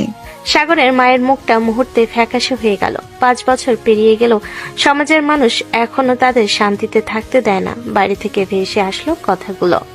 ওই বাড়ির ছেলেটা তো সেই ধর্ষণের মামলার আসামি ছিল, শুনেছি জেল থেকে বের হয়ে পালিয়ে গেছে। অপরাধী না হলে পালাবে কেন? আমি আর সহ্য করতে পারছি না। 5 বছর ধরে একই কথা শুনেছি, কেউ একবার সত্যটা জানার চেষ্টাও করলো না, শুধু বিচার করে দিল। যাস না মা, কিছু বলিস না। কেন বলো না? আমার ভাইকে অপমান করবে আর আমি চুপ করে থাকবো? আমি পারবো না। দেখছো, আমাদের মেয়েটাও দিন দিন ভেতর থেকে পুড়ে যাচ্ছে। একটা মিথ্যা অভিযোগ শুধু সাগরকে না, পুরো পরিবারকে শেষ করে দিয়েছে। আল্লাহর বিচার আছে, একদিন না একদিন সত্য বের হবেই। আমার ছেলে নির্দোষ, এটা একদিন সবাই জানবে। আমি শুধু একটা জিনিস চাই, আমার ছেলে একবার ফিরে আসুক, একবার আমার সামনে দাঁড়াক, তারপর সে যেখানেই থাকুক। আমি আর কিচ্ছু চাইবো না। তিনজনের চোখেই তখন পানি। কেউ জানে না যাকে তারা খুঁজছে সে এখন পৃথিবীর অন্যতম ক্ষমতাশালী ব্যবসায়ী। আর হাজার হাজার মাইল দূরে বসে সেও মাঝে মাঝে একই প্রশ্ন করে, আমার পরিবার কি এখনো আমার কথা মনে রেখেছে? ভাগ্যের খেলাটা সত্যিই অদ্ভুত। কারণ খুব শীঘ্রই এই দূরত্ব কমতে শুরু করবে, আর তখন বহুদিনের চাপা সত্য একে একে সামনে আসবে। সাগর নিজের কেবিনে বসে একের পর এক ফাইল লিখছে। সকালের মিটিং শেষ হলো, তার কাজ শেষ হয়নি, বরং এখন শুরু হয়েছে আসল কাজ। বিশাল কাছের জানালার ওপাশে নিউ ইয়র্ক শহর দেখা যাচ্ছে, আর টেবিলের উপরে ফাইলের পাহাড়। সাগর একটা ফাইল বন্ধ করে দীর্ঘশ্বাস ফেল। ঠিক তখনই দরজা খুলে ভেতরে ঢুকলো আনিকা। তার হাতে আরো অনেকগুলো ফাইলগুলো আকার দেখে সাগরের চোখ কপালে উঠে গেল। এগুলো কি? ফাইল। সেটা আমিও দেখতে পাচ্ছি, কিন্তু এতগুলো কেন? কারণ আপনি পৃথিবীর অন্যতম বড় ব্যবসায়ী। আপনি যদি প্রতিদিন 3টা ফাইল সই করতেন তাহলে এত বড় সাম্রাজ্য গড়ে উঠতো না। আমার মনে হচ্ছে তুমি ইচ্ছা করে আমাকে কষ্ট দিচ্ছ। না স্যার, আমি শুধু আপনার বাস্তবতা মনে করিয়ে দিচ্ছি। বাস্তবতা খুব নিষ্ঠুর জিনিস। এত সই করতে করতে তো আমার হাতই ব্যথা হয়ে যাবে। ব্যথা হলে ডাক্তার দেখাবো, কিন্তু ফাইলগুলো আজই শেষ করে দেব। আমি এখন বুঝতে পারছি আমার কোম্পানির আসল বস কে। অবশ্যই বুঝতে পারলেন। আমি শুধু নামমাত্র মালিক, আসল ক্ষমতা হাতের। এতদিনে সত্যি উপলব্ধি হলো দেখে ভালো লাগছে। সাগর হেসে মাথা নাড়ল, তারপর একটা ফাইল খুলে সই করলো। বলল, জানো, মাঝে মাঝে মনে হয় এত টাকা পয়সার কোনো দরকার ছিল না। শান্তিতে ঘুমানোই সবচেয়ে বড় বিলাসিতা। এই জন্যই গরিব মানুষ ভালো। অল্প টাকা অল্প চিন্তা, যত বেশি টাকা তত বেশি টেনশন, যত বড় ব্যবসা তত বড় মাথা ব্যথা, যত বেশি সম্পদ তত বেশি রাতের ঘুম হারাম। বাহ, আজকে তো বেশ দার্শনিক হয়ে গেছো। আমি সত্য কথাই বলছি। অনেক সময় সাধারণ মানুষের জীবন ধনী মানুষের চেয়ে বেশি শান্তির হয়। তাহলে একটা কাজ করি। কি কাজ? তোমাকে একজন গরিব লোকের সাথে বিয়ে দিয়ে দেই, তাহলে সারা জীবন শান্তিতে থাকতে পারবে। কথা শুনে আনিকা একটু লজ্জা পেল না, বরং চেয়ারে হেলান দিয়ে বলল, আমার কোনো আপত্তি নেই, শুধু মানুষটা ভালো হতে হবে, আমাকে সম্মান করতে হবে, আমার পরিবারের সম্মান করতে হবে, আর আমাকে বুঝতে হবে, তাহলেই হবে। ও, দেখছি শর্ত কম না। এগুলো কোনো শর্ত না, এগুলো মানুষের মৌলিক গুণ। ভালো মানুষ হলে এমনিতেই থাকবে। আর যদি গরিব লোকটা দেখতে খারাপ হয়? সমস্যা নেই, চেহারা দেখে তো সংসার চলে না। যদি তার ব্যাংক ব্যালেন্সে মাত্র $100 থাকে? তবুও সমস্যা নেই, সৎ ভাবে উপার্জন করলেই হলো। যদি সে ছোট একটা চাকরি করে? তবুও সমস্যা নেই, মানুষটা ভালো হলেই হবে। তোমার কথাবার্তা শুনে মনে হচ্ছে তুমি বিয়ের জন্য অনেক প্রস্তুতি নিয়ে রেখেছো। আমি বাস্তববাদী, আপনার মতো না। আমি আবার কি করলাম? আপনি ভাবেন পৃথিবীর সব সমস্যা টাকা দিয়ে সমাধান করা যায়। বেশিরভাগ যায়ও।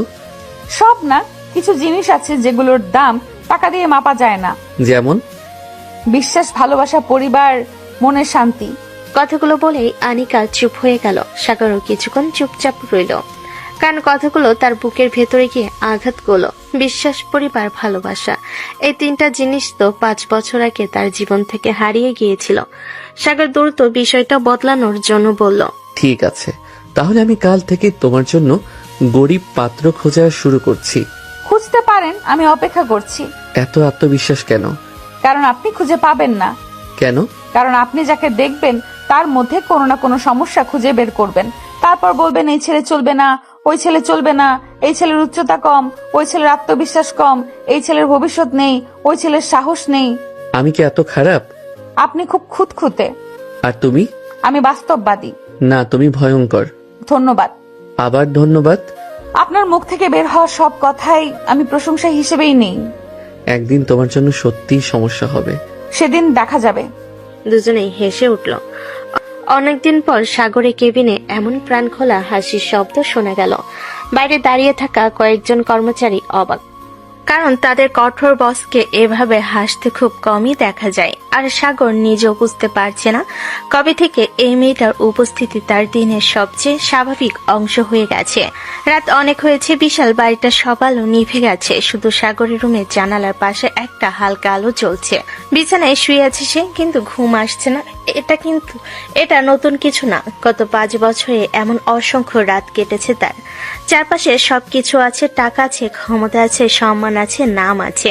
পৃথিবী বড় বড় ব্যবসায়ীরা তার সাথে দেখা করার জন্য মাসের পর মাস অপেক্ষা করে, কিন্তু তবুও একটা শূন্যতা রয়ে গেছে, যেটা কখনো কোনো কিছু দিয়েই পূরণ করা যায় না। সাগর ছাদের দিকে তাকিয়ে দীর্ঘশ্বাস ফেলল। এভাবে আর কতদিন? সকাল থেকে রাত পর্যন্ত শুধু কাজ, মিটিং, ফাইল, ব্যবসা। জীবনটা যেন একটা মেশিন হয়ে গেছে। মানুষ তো শুধু টাকা উপার্জন করার জন্য জন্মায় না, মানুষের একজন সঙ্গীও দরকার, যার সাথে নিজের কথা বলা যায়, যার কাছে নিজের কষ্টগুলো বলা যায়, যে মানুষটার দিনের শেষে পাশে বসে বলবে সব ঠিক হয়ে যাবে। কিছুক্ষণ চুপ করে রইল সে, তারপর চোখ বন্ধ করলো। আর তখনই তার সামনে ভেসে উঠল একটা পরিচিত মুখ। আনিকা। মেয়েটা দুষ্টু হাসি, অকারণে তর্ক করা, প্রতিটা কথার জবাব দেওয়া, ফুচকার জন্য জেদ ধরা, অফিসে তাকে বকা দেওয়া, সবকিছু একে একে মনে পড়তে লাগলো। সাগর হালকা হেসে ফেলল। আচ্ছা, আমি কি সত্যি আনিকাকে পছন্দ করতে শুরু করেছি, নাকি অনেকদিন একসাথে কাজ করার কারণে এমন মনে হচ্ছে? কিন্তু ওকে ছাড়া এখন অফিসটা কেমন যেন অসম্পূর্ণ লাগে। ও একদিন ছুটি নিলেও পুরো দিন বিরক্ত লাগে। ওর সাথে কথা না বললে দিনটাই যেন শেষ হয় না। আমি কি ওকে একবার বলে দেখব?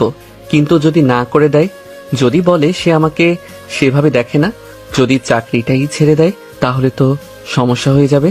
ওকে হারাতে চাই না আমি। আবার কিছুক্ষণ চুপ। হঠাৎ তার মুখে অন্যরকম ভাব ফুটে উঠল। না, ভয় পাওয়ার কি আছে? হানিকা তো আমার অতীতের সব কিছু জানে। 5 বছর আগের ঘটনা জানে আমি কিভাবে ভেঙে পড়েছিলাম, জানে আমি কি হারিয়েছি, জানে আমি কিভাবে আবার দাঁড়িয়েছি। এত কিছু জানার পরেও তো সে আমার পাশেই আছে। তাহলে যদি সত্যি আমার জীবনে আসতে চায়, আসবে। আর যদি না চায়, আমি কখনো জোর করব না। ঠিক আছে, কালকে বলবো, যা হওয়ার হবে। পরের দিন সকাল, চৌধুরী গ্লোবাল কর্পোরেশনের অফিস। আনিকা যথারীতি সবার আগে এসে পৌঁছেছে। হাতে কফি, কাঁধে ফাইল, মুখে আত্মবিশ্বাস। নিজের ডেস্কে বসে কিছু কাজ করছিল। ঠিক তখনই ইন্টারকম বেজে উঠল। আনিকা, আমার কেবিনে আসো। Ji sir, may I come in? Come in. Anika ভেতরে ঢুকতেই কিছুটা অবাক হলো, কারণ আজ সাগরকে একটু অস্বাভাবিক লাগছে। সাধারণত সকালে কাজ শুরু করে দেয়, কিন্তু আজ তার সামনে কোনো ফাইল খোলা নেই, বরং সে চুপচাপ বসে আছে। স্যার, সব ঠিক আছে? আপনাকে আজকে একটু টেনশনে মনে হচ্ছে। হ্যাঁ, মানে একটা কথা ছিল। বলুন। ব্যাপারটা অফিসের না। তাহলে? ব্যক্তিগত। আনিকার ঠোঁটের কোণে হালকা হাসি ফুটে উঠল, কিন্তু সে কিছু বলল না, শুধু চুপচাপ দাঁড়িয়ে রইল। সাগর কয়েক সেকেন্ড চুপ করে থেকে বলল, আমি সরাসরি বলছি, ঘুরিয়ে পেঁচিয়ে কথা বলার অভ্যাস আমার নেই। আমি তোমাকে পছন্দ করি আনিকা, অনেক দিন ধরেই করি। আর আমি চাই তুমি আমার জীবনের অংশ হও। আমি তোমাকে বিয়ে করতে চাই। পুরো রুম নীরব হয়ে গেল। সাগর আনিকার দিকে তাকিয়ে রইল। সে ভেবেছিল মেয়েটা হয়তো অবাক হবে, হয়তো অবাক হয়ে যাবে, হয়তো কথা বলতে পারবে না, কিন্তু আশ্চর্যের বিষয় আনিকার মুখে কোনো বিস্ময় নেই, কোনো চমক নেই, বরং সে একদম স্বাভাবিক। সাগর ভুরু কুচকে বলল, তুমি অবাক হওনি? না। একটু না? না তো। কেন? কারণ আমি জানতাম। কি জানতা? যে একদিন আপনি এই কথাটা বলবেন। আজ না হয় কাল, কাল না হয় 1 মাস পরে, কিন্তু বলবেন। আমি অনেক আগেই বুঝে গিয়েছিলাম। এত নিশ্চিত ছিলে কিভাবে? কারণ আপনার চোখে সেটা দেখা যেত। আপনি হয়তো নিজে বুঝতে একটু দেরি করেছেন, কিন্তু আমি অনেক আগেই বুঝেছিলাম। তাহলে তোমার উত্তর কি? এত তাড়াহুড়ো কেন? প্রশ্ন করেছেন মাত্র, একটু শ্বাস নিতে দিন। আনিকা, সিরিয়াসলি বলো। আমিও সিরিয়াস, আর উত্তরও দেব, কিন্তু তার আগে আমি একটা জিনিস জানতে চাই। আপনি কি নিশ্চিত এটা শুধু একাকিত্ব না? আপনি কি নিশ্চিত আপনি সত্যিই আমাকে চান, আমাকে মানুষ হিসাবে, নাকি শুধু জীবনের শূন্যতা পূরণ করার জন্য?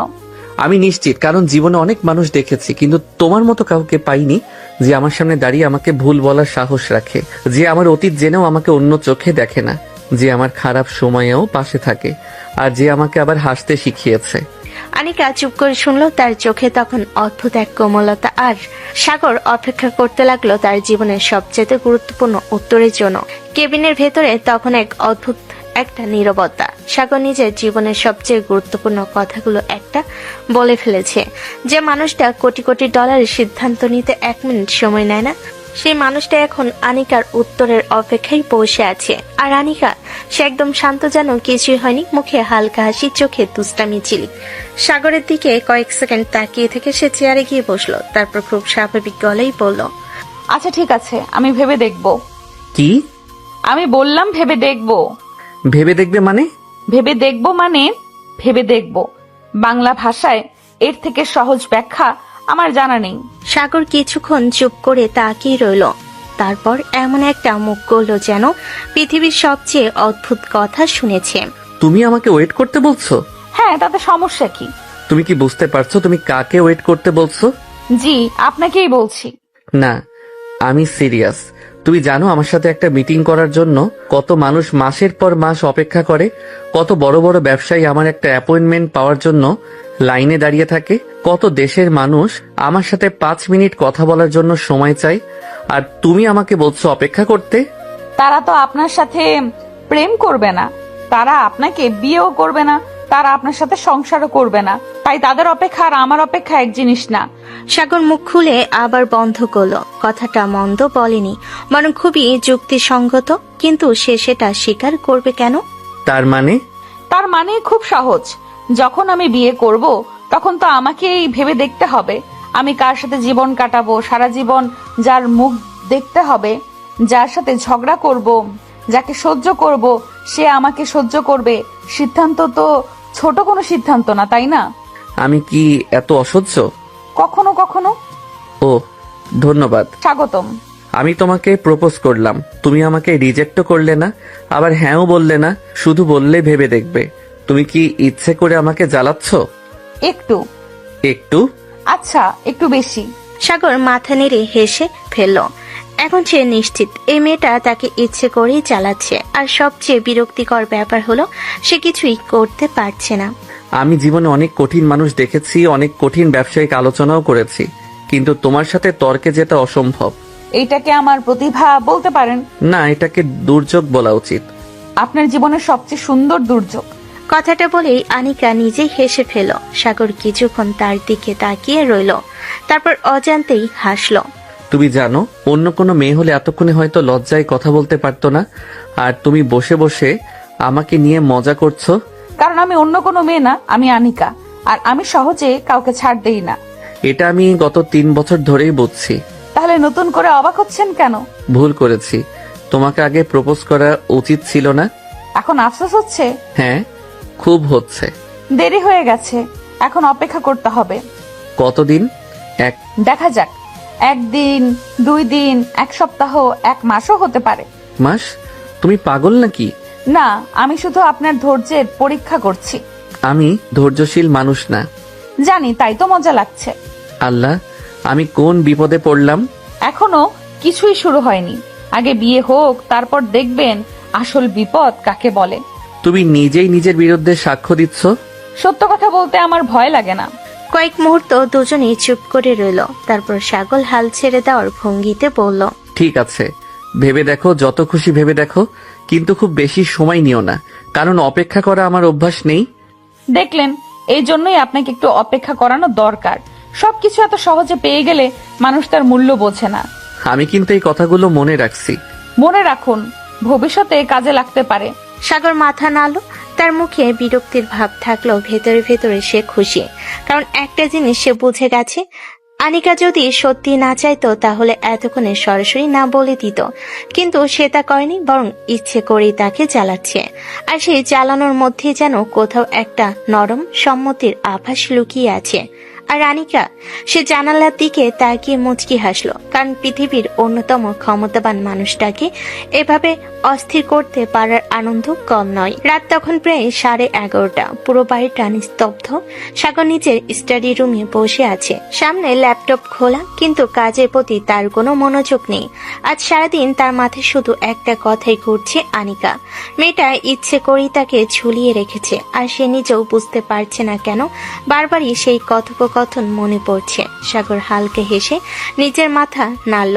বিজনেস টাইকুন সাগর চৌধুরী, যে মানুষ কোটি কোটি ডলারের ডিল নিয়ে চিন্তা করে না, সে এখন একটা মেয়ের উত্তরের জন্য অস্থির হয়ে বসে আছে। জীবন সত্যি অদ্ভুত। ঠিক তখনই তার ফোন বেজে উঠল।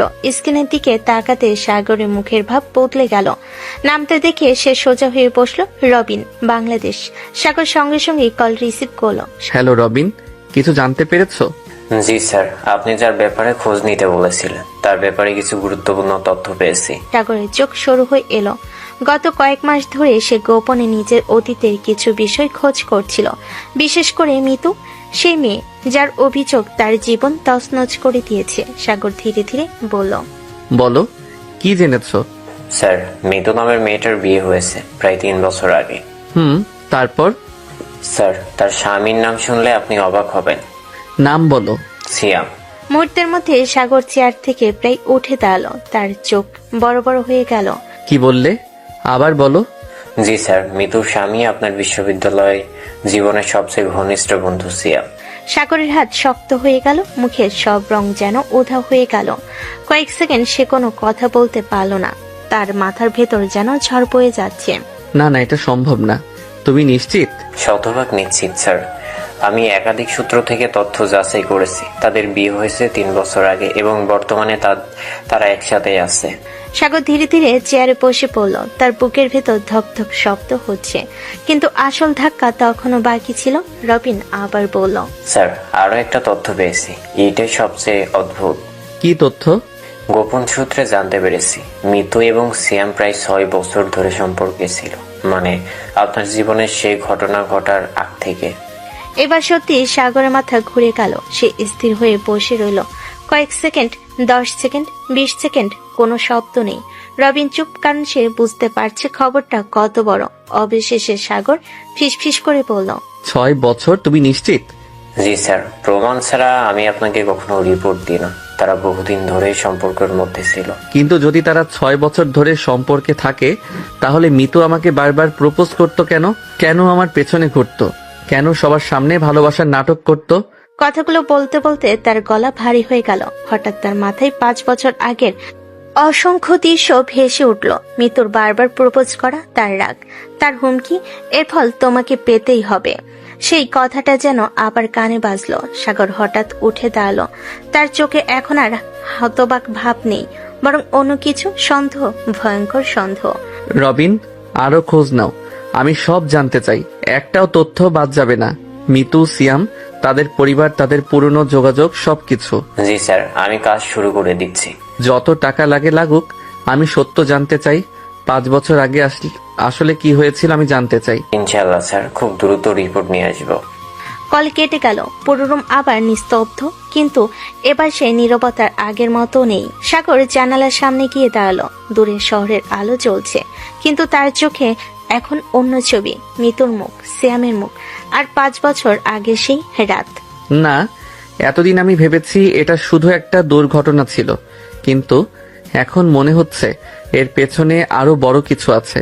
যদি সত্যি মিতু আর সিয়াম আগে থেকেই সম্পর্কে থাকে তাহলে পুরো ঘটনাটা নতুনভাবে ভাবতে হবে। তাহলে কি আমাকে ইচ্ছে করে ফাঁসানো হয়েছিল? তাহলে কি আমার সবচেয়ে কাছের মানুষই আমার সর্বনাশ করেছে? তুই যদি সত্যি আমার সাথে বিশ্বাসঘাতকতা করে থাকিস তাহলে আমি তোকে কখনো ক্ষমা করব না। আমি আমার জীবন হারিয়েছি, আমার পরিবার হারিয়েছি, আমার সম্মান হারিয়েছি। এই 5 বছর আমি একা কাটিয়েছি। এর পেছনে যদি তোর হাত থাকে তাহলে সত্য সামনে আসবেই। কয়েক মুহূর্ত চুপ থেকে সে গভীর শ্বাস নিল, তারপর ধীরে ধীরে বলল, না, এবার আর দূরে বসে থাকলে হবে না। আমাকে বাংলাদেশে যেতে হবে, নিজের চোখে সব দেখতে হবে। 5 বছর আগে কি হয়েছিল সেটা জানতে হবে। আমি আর পালিয়ে বেড়াবো না। এবার সত্যের মুখোমুখি দাঁড়ানোর সময় এসেছে। সেই মুহূর্তে সাগর চৌধুরী একটা সিদ্ধান্ত নিয়ে ফেলল। যে দেশে সে 5 বছর আগে অপমানিত হয়ে চলে গিয়েছিল সেই দেশে সে ফিরবে। তবে এবার অসহায় সাগর হিসাবে নয়, ফিরবে আমেরিকার প্রভাবশালী বিজনেস টাইকুন সাগর চৌধুরী হিসাবে। তার অজান্তেই হাজার হাজার মাইল দূরে বাংলাদেশে ভাগ্য আবার ধীরে ধীরে পুরনো হিসাব মেলানোর প্রস্তুতি নিতে শুরু করেছে।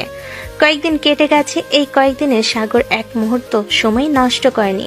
রবিনের মাধ্যমে একের পর এক তথ্য বের করেছে, পুরনো রেকর্ড, পূর্ণ সাক্ষী, ফোন কলের তথ্য, মিতু আর সিয়ামের অতীত, সবকিছু। যতই তদন্ত এগিয়েছে ততই স্পষ্ট হয়েছে 5 বছর আগের ঘটনাটা কোনো দুর্ঘটনা ছিল না, বরং পরিকল্পিত ষড়যন্ত্র। এদিকে আনিকাও সবকিছু জেনে গেছে। প্রতিটা রাত সাগরের পাশে বসে তাকে সাহস দিয়েছে। একদিন রাতে, তুমি আর কতদিন এই অতীত থেকে পালিয়ে বেড়াবে সাগর? যদি সত্যি নির্দোষ হও তাহলে সত্যকে সামনে নিয়ে আসো, নিজের পরিবারকে ফিরিয়ে আনো, নিজের সম্মান ফিরিয়ে আনো। আমি ভয় পাই না, কিন্তু আবার সবকিছুর মুখোমুখি হতে ইচ্ছে করে না। তোমাকে করতেই হবে, কারণ তোমার মা আজও তোমার জন্য কাঁদছে, তোমার বাবা আজও অপেক্ষা করছে, তোমার বোন আজও বিশ্বাস করে তার ভাই নির্দোষ। তুমি শুধু নিজের জন্য না, তাদের জন্য ফিরে যাবে। সেদিনই সিদ্ধান্ত নিয়েছিল সাগর, সে বাংলাদেশে ফিরবে, সব সত্য প্রকাশ করবে এবং সব ঝামেলা শেষ করে নতুন জীবন শুরু করবে বাংলাদেশ। একটি আভিজাত রেস্টুরেন্ট, শ্যাম আর মিতু পাশাপাশি বসে খাচ্ছে। আজকাল তোমাকে খুব চিন্তিত লাগে। জানি না কেন, মাঝে মাঝে মনে হয় পুরনো কিছু আবার সামনে আসবে। 5 বছর হয়ে গেছে, এখন আর কেউ কিছু প্রমাণ করতে পারবে না। আশা করি তাই। ঠিক তখনই তাদের টেবিলের সামনে দুজন মানুষ এসে দাঁড়ালো। মিতু প্রথমে খেয়াল করেনি, কিন্তু যখন মাথা তুলে তাকালো তার মুখের রং মুহূর্তেই উধাও হয়ে গেল। সিয়াম তাকিয়ে জমে গেল, তার চোখ বিস্ফোরিত হওয়ার উপক্রম। সামনে দাঁড়িয়ে আছে সাগর আর তার পাশে আনিকা। কয়েক সেকেন্ড পুরো পৃথিবী যেন থেমে গেল। সাগর, তুই? কিন্তু সাগর কোনো কথা বলল না, এক পা সামনে এগিয়ে গেল। তারপর পুরো রেস্টুরেন্ট যেন কেঁপে উঠল সাগরের থাপ্পড়ে। সিয়াম চেয়ার থেকে প্রায় পড়ে গেল। চারপাশে সবে হতবাক। সাগরের চোখ তখন রাগে লাল। 5 বছরে জমে থাকা কষ্ট যেন বিস্ফোরিত হয়েছে। কেন করেছিস আমার সাথে এরকম? বল। আমি তোকে বন্ধুর থেকেও বেশি ভাই ভাবতাম। আমার জীবনের প্রতিটা সুখ দুঃখ তোকে বলেছি, আর তুই আমার জীবনটা এভাবে শেষ করে দিলি। আমি তোকে কি ক্ষতি করেছিলাম? সিয়াম ধীরে ধীরে উঠে দাঁড়ালো, তার চোখেও রাগ। বছর পর বছর জমে থাকা হিংসা যেন বেরিয়ে এলো। হ্যাঁ, বেশ করেছি, একদম ঠিক করেছি। তুই জানতে চাস কেন করেছি? কারণ আমি তোকে সহ্য করতে পারতাম না। কি বলছিস তুই? সত্যি বলছি। সবসময় তুই, সব জায়গায় তুই। ক্লাসে তুই প্রথম, শিক্ষকদের প্রিয় তুই, বন্ধুদের প্রিয় তুই, সব মেয়েদের পছন্দ তুই। সবাই শুধু সাগর সাগর সাগর, মনে হতো আমি যেন অস্তিত্বহীন। চারপাশে সবাই নিঃশব্দে শুনছে। সিয়াম চিৎকার করে যাচ্ছে, আমি তোর চেয়ে কম পড়াশোনা করতাম না, আমি তোর চেয়ে কম স্মার্ট ছিলাম না, অনেক ক্ষেত্রে আমি তোর চেয়ে সুন্দর ছিলাম, কিন্তু কেউ আমাকে দেখতো না। মেয়েরা আমার দিকে না তাকিয়ে তোর পিছনে ঘুরতো, শিক্ষকরা তোর প্রশংসা করত, আমার নাম যেন কারো মুখে ছিলই না। সাগর অবিশ্বাসের চোখে তাকিয়ে আছে, সে যেন বিশ্বাসই করতে পারছে না এসব সিয়াম বলছে। আমি তখনই ঠিক করেছিলাম তোকে এমন ভাবে শেষ করব যাতে তুই আর কোনোদিন মাথা উঁচু করে দাঁড়াতে না পারিস। সিয়াম থামো, এগুলো বলো না। আজ বলবো, সব বলবো। এতদিন বুকের মধ্যে ছিল, আজ সব বের হবে। তাহলে সত্যি সব তোর পরিকল্পনা ছিল? হ্যাঁ, মিতুকে ব্যবহার করেছি, তোকে ফাঁদে ফেলেছি, তোকে জেলে পাঠিয়েছি, তোকে সমাজের চোখে অপরাধী বানিয়েছি, কারণ আমি চেয়েছিলাম তুই শেষ হয়ে যাস। মুহূর্তের জন্য সাগরের চোখ বন্ধ হয়ে গেল। তার মায়ের কান্না মনে পড়ল, বাবার ভেঙে পড়া মুখ মনে পড়ল, ইরার কথা মনে পড়ল, 5 বছরের একাকিত্ব মনে পড়ল। তারপর ধীরে ধীরে চোখ খুলল, কিন্তু এবার আর রাগ নেই, বরং অদ্ভুত শান্তি। অ্যানিসিয়াম, 5 বছর আমি একটা প্রশ্নের উত্তর খুঁজেছি, আজ সেটা পেয়ে গেলাম। আজ বুঝলাম আমি দোষী ছিলাম না, আজ বুঝলাম আমার বিবেক ঠিক ছিল। তাতে কি হয়েছে? এখনো কেউ কিছু প্রমাণ করতে পারবে না। 5 বছর হয়ে গেছে। কে বলেছে? মানে? সাগর পেছনে তাকালো। পরের মুহূর্তে কয়েকজন পুলিশ অফিসার রেস্টুরেন্টে ঢুকে পড়ল। সিয়াম আর মিতুর মুখ সাদা হয়ে গেল। আমি বাংলাদেশে আসার আগে সব প্রমাণ সংগ্রহ করেছি। তোদের পুরনো মেসেজ, পুরনো কল রেকর্ড, সাক্ষীদের জবানবন্দি সবকিছু পুলিশের কাছে আছে। আমি এবার প্রস্তুতি নিয়েই এসেছি। সিয়াম এবং মিতু, আপনাদের বিরুদ্ধে ষড়যন্ত্র, মিথ্যা অভিযোগ এবং প্রতারণার মামলা, গ্রেফতারি পরোয়ানা রয়েছে। আপনাদের আমাদের সাথে যেতে হবে। সাগর প্লিজ আমাদের ক্ষমা করে দাও, আমরা ভুল করেছি। ভুল আর অপরাধ এক জিনিস না। তোরা শুধু আমার জীবন নষ্ট করিসনি, আমার পরিবারের জীবনও নষ্ট করেছিস। আজ বিচার হবে। পুলিশ তাদের হাত কড়া পরিয়ে নিয়ে যেতে লাগলো। সিয়াম শেষবারের মতো পেছনে তাকালো। তার চোখে এখন আর অহংকার নেই, শুধু ভয়। আর সাগর, সে স্থির হয়ে দাঁড়িয়ে রইল। 5 বছরের অন্ধকারে একটা বড় অংশ আজ শেষ হয়েছে, কিন্তু তার সামনে এখনো সবচেয়ে বড় মুহূর্ত বাকি। নিজের পরিবারকে আবার সামনে থেকে দেখা। বাংলাদেশ। সন্ধ্যা নেমে এসেছে, আকাশে হালকা বাতাস বইছে। কালো একটা গাড়ি ধীরে ধীরে এসে থামলো সেই পরিচিত বাড়িটির সামনে। 5 বছর আগে যে বাড়ি ছেড়ে সাগর চলে গিয়েছিল, আজ আবার সেই বাড়ি ফিরে এসেছে। গাড়ির ভিতর বসে সাগর কিছুক্ষণ চুপ করে রইল। তার চোখ স্থির হয়ে আছে বাড়িটার দিকে। প্রতিটা ইট, প্রতিটা দেওয়াল, প্রতিটা কোণ তার চেনা। এই উঠোনে সে খেলেছে, এই বারান্দায় বসে পড়াশোনা করেছে, এই ঘরেই তার শৈশব কেটেছে। তার বুকের ভেতরটা হঠাৎ ভারী হয়ে উঠল। পাশে বসে থাকা আনিকা ধীরে ধীরে বলল, ভয় লাগছে? আমেরিকার বড় বড় ব্যবসায়ীদের সামনে দাঁড়ালে ভয় লাগে না, কিন্তু আজ আমার হাত কাঁপছে। 5 বছর পর নিজের বাড়িতে ফিরছি, জানি না সবাই কেমন আছে। সব ঠিক হবে। তোমার পরিবার তোমার জন্য অপেক্ষা করছে। আজ তাদের অপেক্ষার শেষ দিন। সাগর গভীর শ্বাস নিল, তারপর গাড়ি থেকে নেমে পড়ল। আনিকাও নামলো। ধীরে ধীরে তারা বাড়ির দরজার সামনে এসে দাঁড়ালো। সাগরের হাত কাঁপছে। সে দরজায় নক করলো। ভেতর থেকে পরিচিত একটা কণ্ঠ ভেসে এলো, আচ্ছি। সাগরের বুকের ভেতরটা কেঁপে উঠল। 5 বছর পর আবার সেই কণ্ঠ শুনছে। কয়েক সেকেন্ড পর দরজা খুললো। সাগরের মা দরজা খুলতেই থমকে গেলেন। তার হাত থেকে ট্রের গ্লাস পড়ে ভেঙে গেল। চোখ বড় বড় হয়ে গেছে। তিনি যেন বিশ্বাসই করতে পারছেন না তার সামনে দাঁড়িয়ে আছে সাগর, তার ছেলে, তার হারিয়ে যাওয়া সন্তান। সাগর, আমার সাগর। মা। আর এক মুহূর্ত দেরি হলো না। সাগরের মা দৌড়ে এসে তাকে জড়িয়ে ধরলেন। হাউমাউ করে কাঁদতে লাগলেন। বাবা, তুই কোথায় ছিলি এতদিন? কেন আমাদের ছেড়ে চলে গিয়েছিলি? একবারও কি তোর মায়ের কথা মনে পড়েনি? একবারও কি ফোন করতে ইচ্ছা করেনি? আমি প্রতিদিন তোর জন্য কেঁদেছি বাবা, প্রতিটা দিন। সাগর মাকে শক্ত করে জড়িয়ে ধরল। তার নিজের চোখ দিয়েও পানি পড়ছে। মা, আমি আর কোথাও যাব না। আমি ফিরে এসেছি, তোমাদের কাছেই ফিরে এসেছি। ভেতর থেকে আওয়াজ শুনে ইরা বাইরে বেরিয়ে এলো। প্রথমে সে কিছু বুঝতে পারলো না, তারপর সাগরকে দেখে স্থির হয়ে গেল। চোখের পলকে তার চোখ ভিজে উঠল। ভাইয়া। সাগর তাকালো। তার 5 বছরের ছোট বোনটার এখন বড় হয়ে গেছে, কিন্তু তার চোখে এখনো সে আগের ভালোবাসা। ইরা হঠাৎ দৌড়ে এসে সাগরকে জড়িয়ে ধরল। ভাইয়া, তুমি সত্যি এসেছো? আমি কি স্বপ্ন দেখছি? তুমি আমাকে ছেড়ে আর যাবে না তো? আমি তোমাকে অনেক মিস করেছি ভাইয়া, অনেক মিস করেছি। পাগলি মেয়ে, এত বড় হয়ে গেছিস তবু আগের মতোই কান্নাকাটি করিস? করবই তো। তুমি জানো আমি কত কেঁদেছি। সবাই যখন তোমাকে খারাপ বলতো তখন আমি ঝগড়া করতাম। আমি বলতাম আমার ভাইয়া এমন না, কেউ বিশ্বাস করতো না, কিন্তু আমি করতাম। সাগরের চোখ আবার ভিজে উঠল। এদিকে চিৎকার শুনে সাগরের বাবা, চাচা, চাচি সবাই বেরিয়ে এলেন। সাগরের বাবা সাগরকে দেখে থমকে গেলেন। তার চোখ লাল হয়ে উঠল, কিন্তু তিনি কিছু বলতে পারলেন না, শুধু ছেলের দিকে তাকিয়ে রইলেন। সাগর ধীরে ধীরে বাবার সামনে গিয়ে দাঁড়ালো। বাবা। পরের মুহূর্তে সাগরের বাবা তাকে বুকে টেনে নিলেন, কিন্তু তার কণ্ঠে কেঁপে উঠল। বোকা ছেলে, এতদিন কোথায় ছিলি? একবারও কি ভাবিসনি তোর বাবা মা বেঁচে আছে না মরে গেছে? আমি তোকে খুঁজেছি, অনেক খুঁজেছি, কিন্তু পাইনি। আজকে তোকে দেখে মনে হচ্ছে আবার বেঁচে উঠলাম। বাবা তুই ফিরে এসেছিস, এটাই আমাদের জন্য সবচেয়ে বড় সুখ। পুরো বাড়ি কান্নায় ভরে গেল। কেউ আনন্দে কাঁদছে, কেউ স্বস্তিতে কাঁদছে, কেউ বিশ্বাসই করতে পারছে না যে সাগর সত্যি ফিরে এসেছে। কিছুক্ষণ পর সাগর সবার দিকে তাকিয়ে বলল, আর কাঁদবেন না, আজ কান্নার দিন না, আজ আনন্দের দিন। আমি ফিরে এসেছি। আজ আমার ঘাড়ে কোনো পাপের বোঝা নেই, কোনো মিথ্যা অপবাদ নেই। আমি আজ নির্দোষ প্রমাণিত হয়েছি। আসল অপরাধীরা ধরা পড়েছে, তারা শাস্তি পাবে। আমি আজ মাথা উঁচু করে আপনাদের সামনে দাঁড়িয়েছি। সবাই আবেগে কেঁদে ফেলল।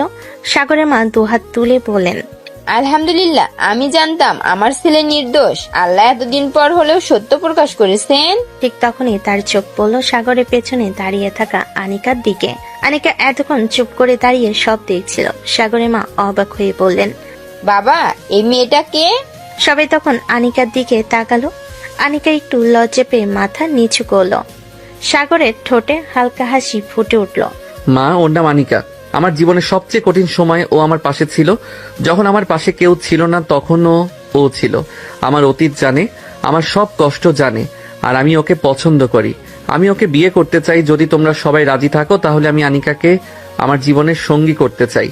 পুরো বাড়ি কয়েক সেকেন্ড চুপ হয়ে রইল। তারপর ইরা হঠাৎ চিৎকার করে উঠল, আমি রাজি, 100 বার রাজি। ভাইয়া তুমি আজই বিয়ে করো, আমি এখনই নাচ শুরু করে দিব। সবাই হেসে ফেল। সাগরের মা এগিয়ে এসে আনিকার হাত ধরলেন। তার চোখ ভেজা, কিন্তু মুখে মায়া ভরা হাসি। মা, আমার ছেলেকে এতদিন আগলে রাখার জন্য তোমাকে ধন্যবাদ। তুমি যদি সত্যি আমার ছেলেকে ভালোবেসে থাকো, তাহলে আজ থেকে তুমিও এই বাড়ির মেয়ে। আন্টি, না মা, আমি সাগরকে কখনো একা ছেড়ে যাব না। যতদিন বাঁচবো ওর সাথেই থাকবো। সাগরের মা সঙ্গে সঙ্গে তাকে বুকে জড়িয়ে ধরলেন। আর সাগর দাঁড়িয়ে দাঁড়িয়ে দেখল 5 বছর আগে যে পরিবারটা ভেঙে গিয়েছিল, আজ সেই পরিবারটা আবার এক হতে শুরু করেছে। সাগরের ফিরে আসার খবর মুহূর্তের মধ্যে আত্মীয় স্বজনদের মধ্যে ছড়িয়ে পড়ল।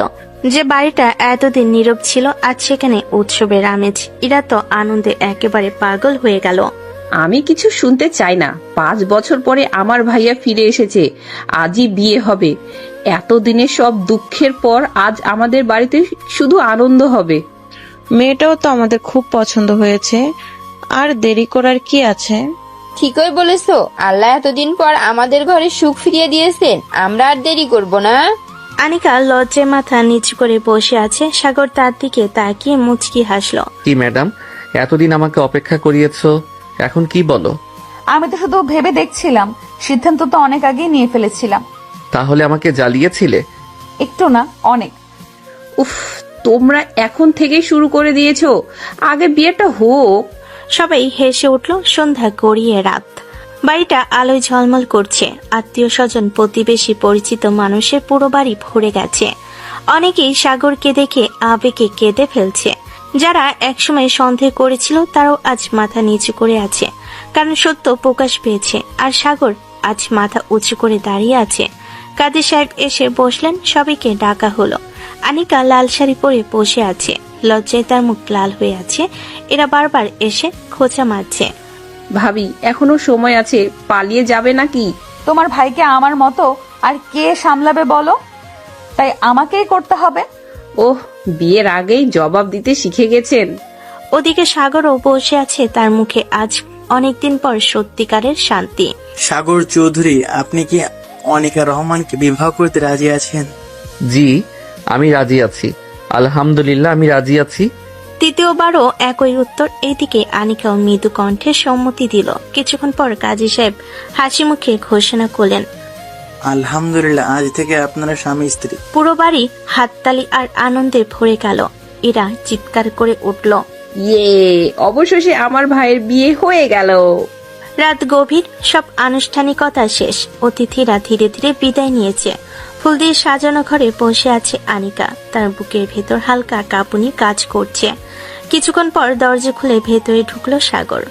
আজ প্রথমবারের মতো দুজন একা। সাগর ধীরে ধীরে এসে সামনে বসলো। কিছুক্ষণ দুজনে চুপ। তারপর সাগর হেসে বলল, এত চুপচাপ কেন? যে মেয়ে আমাকে সারাদিন কথা শোনায়, সে আজ এত শান্ত কেন? সব সময় কি এইরকম হওয়া যায়? দুজনেই মৃদু হেসে উঠল। কিছুক্ষণ পর সাগরের মুখটা গম্ভীর হয়ে গেল। যায় না, কিন্তু তোমার ক্ষেত্রে আমি সবকিছুই সম্ভব মনে করি। ধন্যবাদ। হঠাৎ ধন্যবাদ কেন? আমার জীবনে আসার জন্য, আমার অতীত জানার পরেও পাশে থাকার জন্য। আমি যখন নিজের উপর বিশ্বাস হারিয়ে ফেলেছিলাম তখন আমাকে আবার বাঁচতে শেখানোর জন্য। তোমাকে ধন্যবাদ দেওয়া উচিত আমার, কারণ তুমি আমাকে বিশ্বাস করেছো, নিজের জীবনে জায়গা দিয়েছো, আর সবচেয়ে বড় কথা তুমি আমাকে ভালোবেসেছো। আজ থেকে আর কোনো কষ্ট একা সহ্য করতে হবে না। তোমার কষ্ট আমার, আমার কষ্ট তোমার, আমরা একসাথে সবকিছু সামলাবো। একটা কথা বলি? বলো। তোমাকে প্রথম দিন দেখেই ভেবেছিলাম তুমি খুব রাগী মানুষ, কিন্তু এখন বুঝেছি তুমি আসলে অনেক নরম মনের। এই কথা কাউকে বলবে না, আমার সম্মান নষ্ট হয়ে যাবে। অনেক দেরি হয়ে গেছে, তোমার সব গোপন তথ্য এখন আমার কাছে আছে। তাহলে আমি বিপদে আছি, অনেক বড় বিপদে। আবারও দুজনের হাসি ভেসে উঠল। বাইরে রাত আরো গভীর হলো, আর ভেতরে দুজন মানুষ তাদের নতুন জীবনের স্বপ্ন বুনতে লাগলো।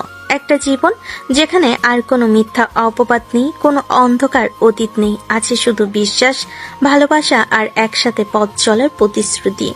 এভাবেই সাগর ও আনিকার নতুন জীবনের শুরু হলো।